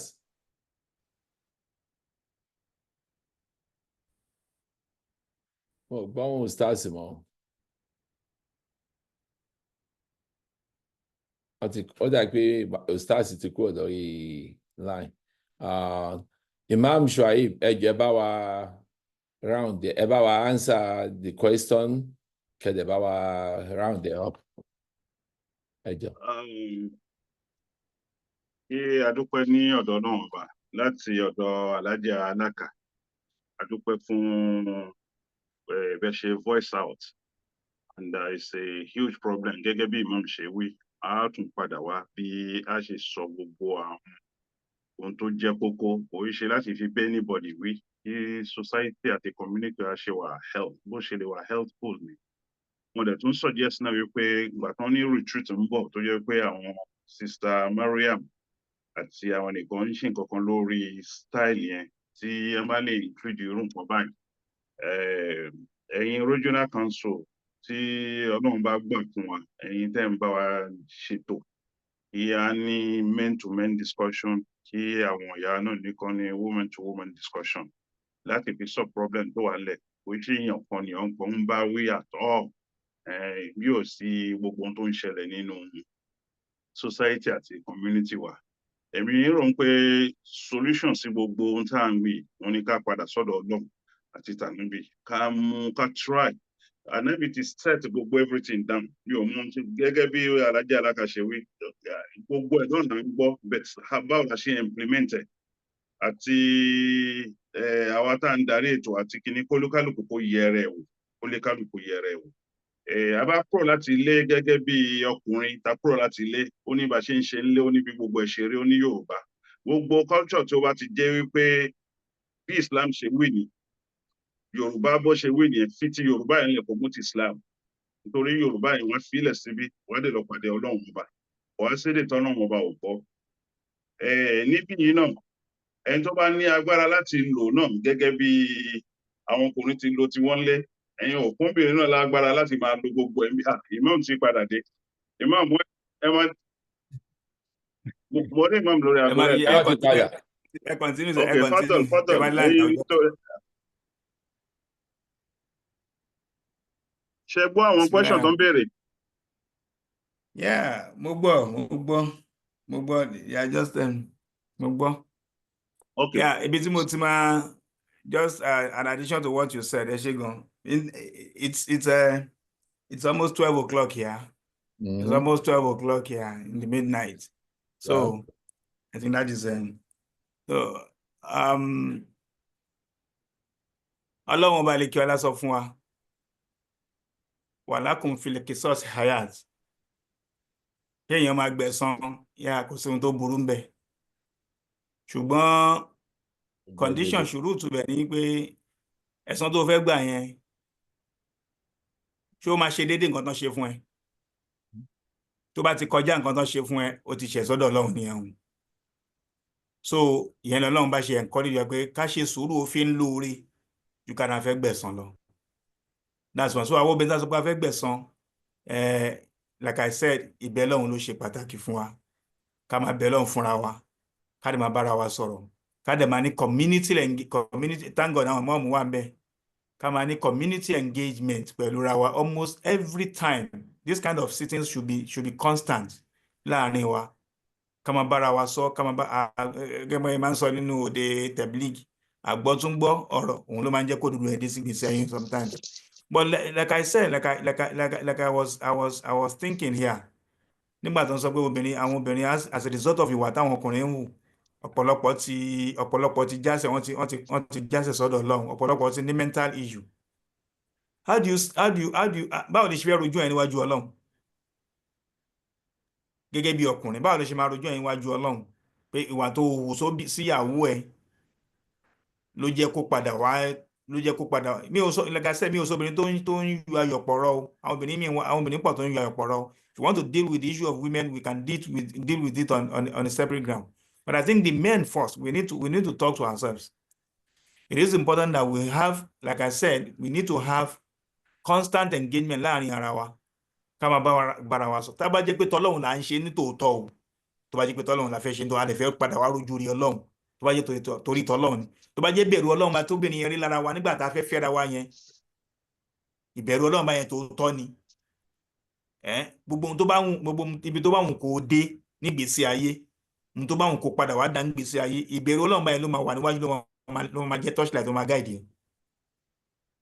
Ṣùgbọ́n tó bá jẹ́ fake, tó bá jẹ́ pé ṣe ló ń tàn wá jẹ ló fi wá padà wá fẹ́ mọ́ lọ́wọ́ wa, tó bá jẹ́ pé ó ń tàn wá jẹ ló fi fẹ́ obìnrin yẹn kó o bá lè wá pa kó o kàn bá lè ní just carnal knowledge of that woman and just to play around with her ló fi wá ní Ọlọ́run kò sí ní tó ṣókùnkùn sọ́lọ́run. So I wonder what that man would tell Allah on the day of Qiyamah, that obìnrin yẹn dé pé àdìs kan wà tó máa ń bà mí lẹ́rù, àdìs kan wà tó máa ń bà mí lẹ́rù pé lálẹ́ Qiyamah ọkùnrin kan máa dé, ó máa lọ báyàwó ẹ̀ nígbà tó lọ́run bá ti dájú ẹ̀ fún tán, lọ́run bá ti dájú pé wo 100% ni ohun tá à ń wá ń bí, ṣùgbọ́n ó ní 99.2%, ó kù 0.8% lọ́wọ́ ẹ̀ tó lè fún ẹ. Tó bá dọ́dọ̀ ìyàwó ẹ̀, ó máa lọ sọ́dọ̀ gbogbo àwọn èèyàn, wọ́n máa lè, tó bá dọ́dọ̀ ìyàwó ẹ̀ gan máa lè dàgbẹ́ ọ̀rọ̀ tèmi kan tó mi lẹ́rù lénìí, tèmi gan tó mi lẹ́rù, that's 0.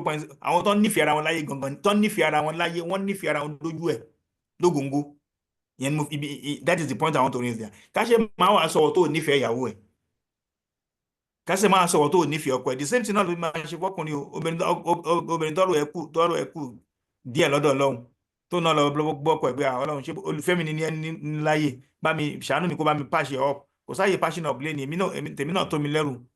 لكل امرئ منهم يومئذ شأن يغني وجوه يومئذ مسفرة ضاحكة مستبشرة ووجوه يومئذ عليها غبرة ترهقها قترة أولئك هم الكفرة الفجرة. So we need to be careful of this. Ọkùnrin tó rán obìnrin lọ tọrọ ẹ̀ ní psychiatric hospital, I think kọkùnrin yẹn lọ kó lọ jókòó ṣá. Then wọ́n sọ̀rọ̀ nípa locking of phones. I don't know. Mi mọ̀ bóyá personal idiosyncrasies tèmi ni o. Lock phone, mo lè eventually gbàgbé codes mo fi lock ẹ̀ gan pàpà tí ma fi lè lock ẹ̀. Mi ò ń pa internet, wàláhì láti mi ò ń pa, kò mọ́ mi lára, kì í pé mo lówó, but kò mọ́ mi lára. I don't have anything I'm hide. If you have ẹni tó bá ní nǹkan tó ń hide ló máa, that does not now give you as a woman 100% express permission to now just play with your husband's phone anyhow. There might be some things that might cause issues. Irú ẹ̀ náà ṣẹlẹ̀ nínú ìgbésí ayé Ànábì àtàwọn sàhábà ẹ̀. When you try to prognose too much into issues that does not concern you, eventually you may make wrong judgments. And that will lead to issues. So the extent to which you touch your husband's phone should be discussed. I said you can have rule of engagement. When you are marrying yourself, have rules of engagement. Some of these things, like I said, we can have remedial counseling. Let us have remedial counseling. That is what we need as married men and women that are having issues. But for our children, let us have preventive counseling for them. We can't continue to be cute crisis upon crisis to the generation that is coming behind us. So, like I said, it is important for men to be, as much as possible, play a gentleman role in relationship. Let us play a gentleman role in relationship. That about the play. Gentleman being patient, gentleman being empathetic, gentleman being as responsive, gentleman being assisting, and a whole lot of other things that are synonymous to that. We need to be able to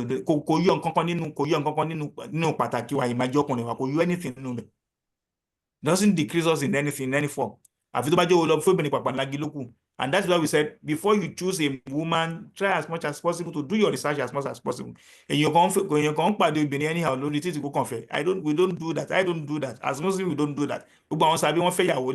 Community around. We are creating a community in that place. The community should be able to provide everything you need there as a community, as a Muslim community. You should be able to do that. Come on,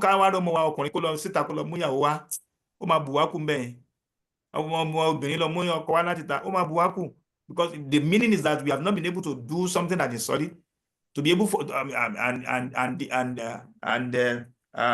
reliable enough for them to be able to choose within our community, and we are losing them to the outsiders. And unfortunately, some of them might not even be religious, so we need to be careful. Kullukum ra'in wa kullukum mas'ul an ra'iyati. Gbogbo aládáná jẹun wọ́n dẹ̀ máa bèrè lọ́wọ́ pátápátá níta bá ṣe dẹran wá jẹ sí. Ọkùnrin òun ló lórí ilé, a máa bèrè lọ́wọ́ ẹ̀ báwo ló ṣe dàyàwó àtàwọn ọmọ jẹ sí. Ìyàwó a máa bèrè báwo ló ṣe dà àwọn ọmọ jẹ sí àti property ọkọ ẹ̀. Àwọn náà a bèrè báwo. So everybody has their responsibilities, and the responsibilities must not overlap each other. Like I said, we can still have further conversation on this, and Balikiola Babatunde Daramola ilé àtọ̀nàwọ́ Ọlọ́run ò ní jẹ́ ó dàrú, Ọlọ́run ò ní jẹ́ ó bàjẹ́. Àwọn tó mì lẹ́sẹ̀ Ọlọ́run Balikiola bá wa tún wọn ṣe. Àkí àwọn imam iṣẹ́ Ọlọ́run bá tẹ́ ń ṣe, Ọlọ́run ò ní jẹ́ kó sú yín, Ọlọ́run ò ní ní òun rán yín iṣẹ́ tó bá dàlí kíámọ̀. Ọ̀pọ̀lọpọ̀ ló máa déwájú Ọlọ́run bá dàlí kíámọ̀. Ọlọ́run máa sọ pé wá mi rán iṣẹ́, ó kàn ṣe tara ẹni. Ọlọ́run máa jẹ́ kí tí ń jẹ́ bẹ́ẹ̀ o. Torí pé àníyàn wọn ò dá, torí pé àníyàn burúkú ni wọ́n fi ń ṣe, torí pé wọ́n ṣe ń torí tọ́lọ́run. Ọlọ́run máa jẹ́ kí tí ń kó padà wá jẹ́ bẹ́ẹ̀. Ọlọ́run jẹ́ bójú rẹ̀, Ọlọ́run bá pàdé láyé àti lọ́jọ́ gbẹ̀ndẹ̀ àkíyàmọ̀. Ilé àtọ̀nà tí Ọlọ́run ní jẹ́ ó bàjẹ́ o. Àti gbogbo àná pátápátá àwọn màmá wa tí wọ́n wà ń bẹ̀, àwọn tá a sọ̀rọ̀, mo dúpẹ́ fún yín o. Ọlọ́run bá tún bá mi ṣọ̀pọ̀lọpọ̀ àlùbáríkà fún yín. Àlùbáríkà obìnrin ara ọmọ ẹ̀ náà ló wà. Ọlọ́run bò ní jẹ́ káwọn ọmọ yín kàn di pàpà ńlági mọ́ yín lọ́wọ́. Ọlọ́run bá fún yín lọ́mọ aṣọ ọmọ yín lọ́mọ alálùbáríkà kalẹ̀. Á jẹ́ kí àwọn ọmọ yín kí wọ́n yanjú. La hawla wala quwwata illa billahil aliyyil azim. Subhana rabbika rabbil izzati amma yasifun. Wa salamun ala al-mursalin walhamdulillahi rabbil alamin. Sallallahu alaihi wasallam. Mo believe pé brother Sekrulai, please unmute yourself. Bóyá wọ́n ní nǹkan láti sọ fún wa on the topic lára àwọn regional. I got a phone call. Wọ́n sọ fún wa náà pé ní ara kíní retreat tí wọ́n máa ṣe ní December. Inshallah, this will be one of the topic or discussion tí a máa ní fún àǹfààní gbogbo wa. So, brothers Sekrulai, please unmute yourself if you have any announcement. Otherwise, màá ní kan fún wa rọ́bà náà.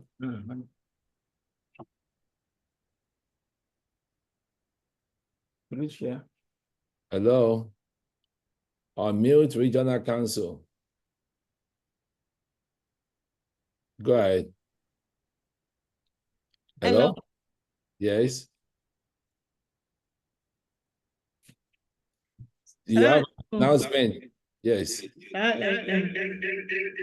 Everybody was I'm the life lecture time going you.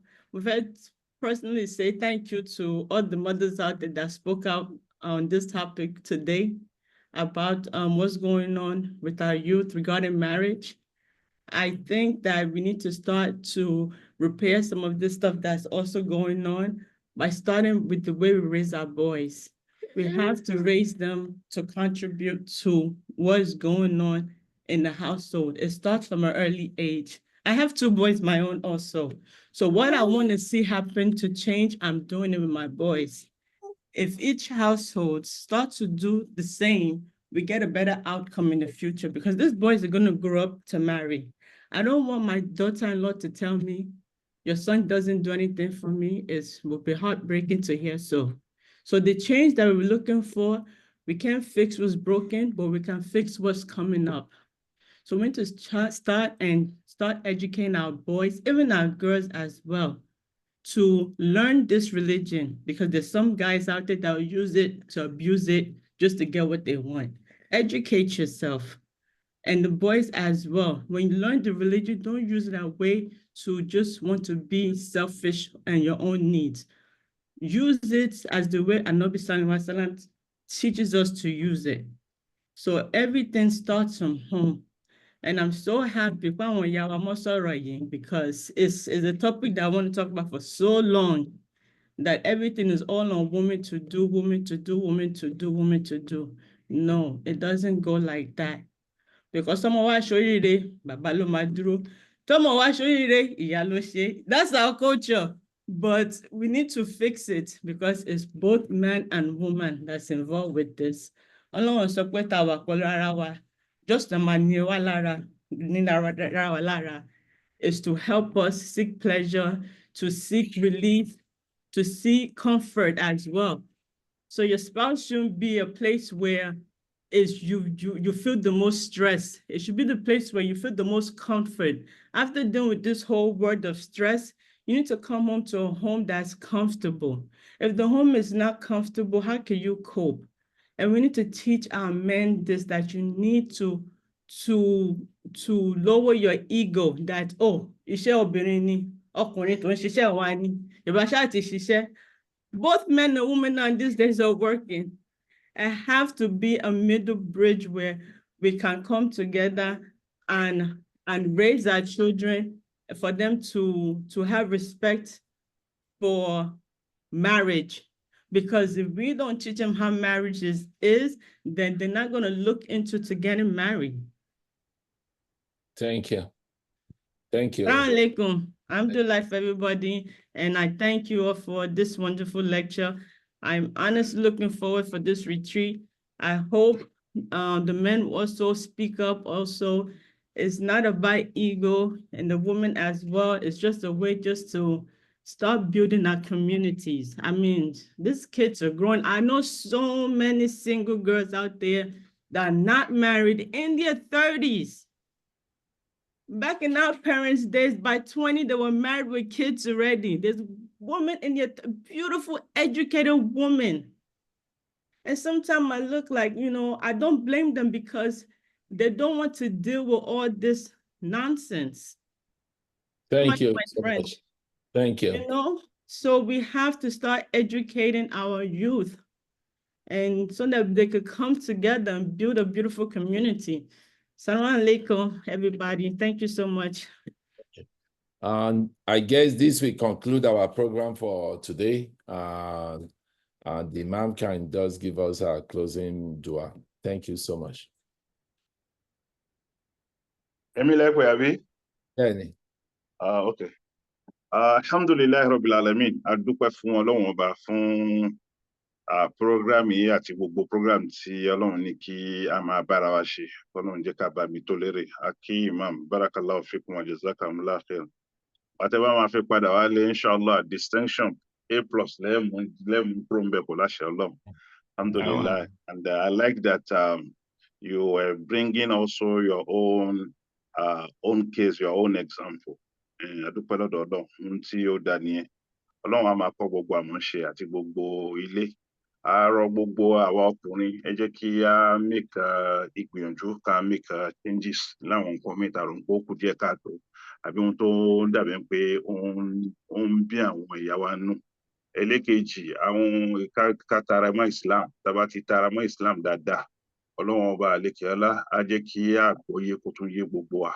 Islam bá wà nílé oníkálùkù, bóyá gbogbo ma'alim tí àfà gbìyànjú tó wà nú àwọn solutions yẹn, láti go further tó jẹ́ pé àwọn nǹkan mìíràn àtẹniṣe rárá àtọ́. But unfortunately, iṣẹ́ títún wà fáwọn àfà náà ni a tún máa re-educate ra wa léyìí tó pọ̀, káwa jàmọ́ náà kí a máa mú kíní ṣe léyìí tó pọ̀. Nítorí èyí tó burú jù ni wípé kí Imam lọ kó lọ dá sí ọlọ́rọ̀ tọkọtaya dé, kí ó má rí ṣe, kó jẹ́ pé àwọn ìjọba tí wọ́n iṣẹ́ ẹlẹ́sìn wa, tí wọ́n máa ń pa culture wa, wọ́n máa ń pa tradition, àwọn náà máa bá yín dá sí. Ọ̀rọ̀ custody ni, ọ̀rọ̀ divorce ni, ọ̀rọ̀ child support, spousal support, gbogbo ohun tó jọmọ́rú nǹkan bẹ́ẹ̀ yẹn. So tó máa ń bíyànjú, tó máa ń dùnyàn, tó jẹ́ pé at the end of the day you don't know what to do nítorí pé ó ti lọ sọ́dọ̀ wọn. Gbogbo àwa tá jẹ́ jàmá náà, tá bá máa ń pa àwọn àfáà wa ni wọ́n tá dẹ̀ respect wọn. Ọ̀rọ̀ tán bá sọ fún wa wípé tọ̀, ibi àwọn ti ka Quran, àwọn ti mú hadith, kò ṣe gbogbo hadith náà máa tún fún yín mọ́. Ọ̀rọ̀ alukuran ní bọ́lọ̀ ń ṣe tún rán wọn ni, ó dẹ̀ wà ní alukuran náà bẹ́ẹ̀ tí wọ́n ti jẹ́ ká mọ̀. Ẹ jẹ́ kí ká máa gbọ́ sí wọn lẹ́nu, bí ò síbẹ̀ ohun tẹ́yìn náà ń fà táwọn náà ń fà, at the end of the day a kù díẹ̀ káàtó, a máa make ìkíní ìjọ wa more problematic, kò dẹ̀ ní da. Ẹ̀yẹn máa jẹ́ pé munafiki àti àìmá ṣòtítọ́ láà máa fi bára wa lò, a kù díẹ̀ káàtó. Ọlọ́run bá kọ gbogbo àwọn ṣe ìdílé oníkálukú, kọ́lọ́run bá fi sinmi sí. Àwọn tó kù díẹ̀ káàtó fún tó jẹ́ pé èdè àìyedè wà ń bẹ̀, Ọlọ́run bá fi sàlámù síbẹ̀. ربنا هب لنا من ازواجنا وذرياتنا قرة اعين واجعلنا متقين اماما ربنا واجعلنا مسلمين لك ومن ذرياتنا أمة مسلمة لك وارنا مناسكنا وتوب علينا إنك أنت التواب الرحيم. سبحانك اللهم وبحمدك لا إله إلا أنت نستغفرك ونتوب إليك. سبحان ربك رب العزة عما يصفون والسلام على المرسلين والحمد لله رب العالمين. جزاكم الله الشيء. ẹ jẹ́ ká gbìyànjú ká tètè dé ní next week inshallah.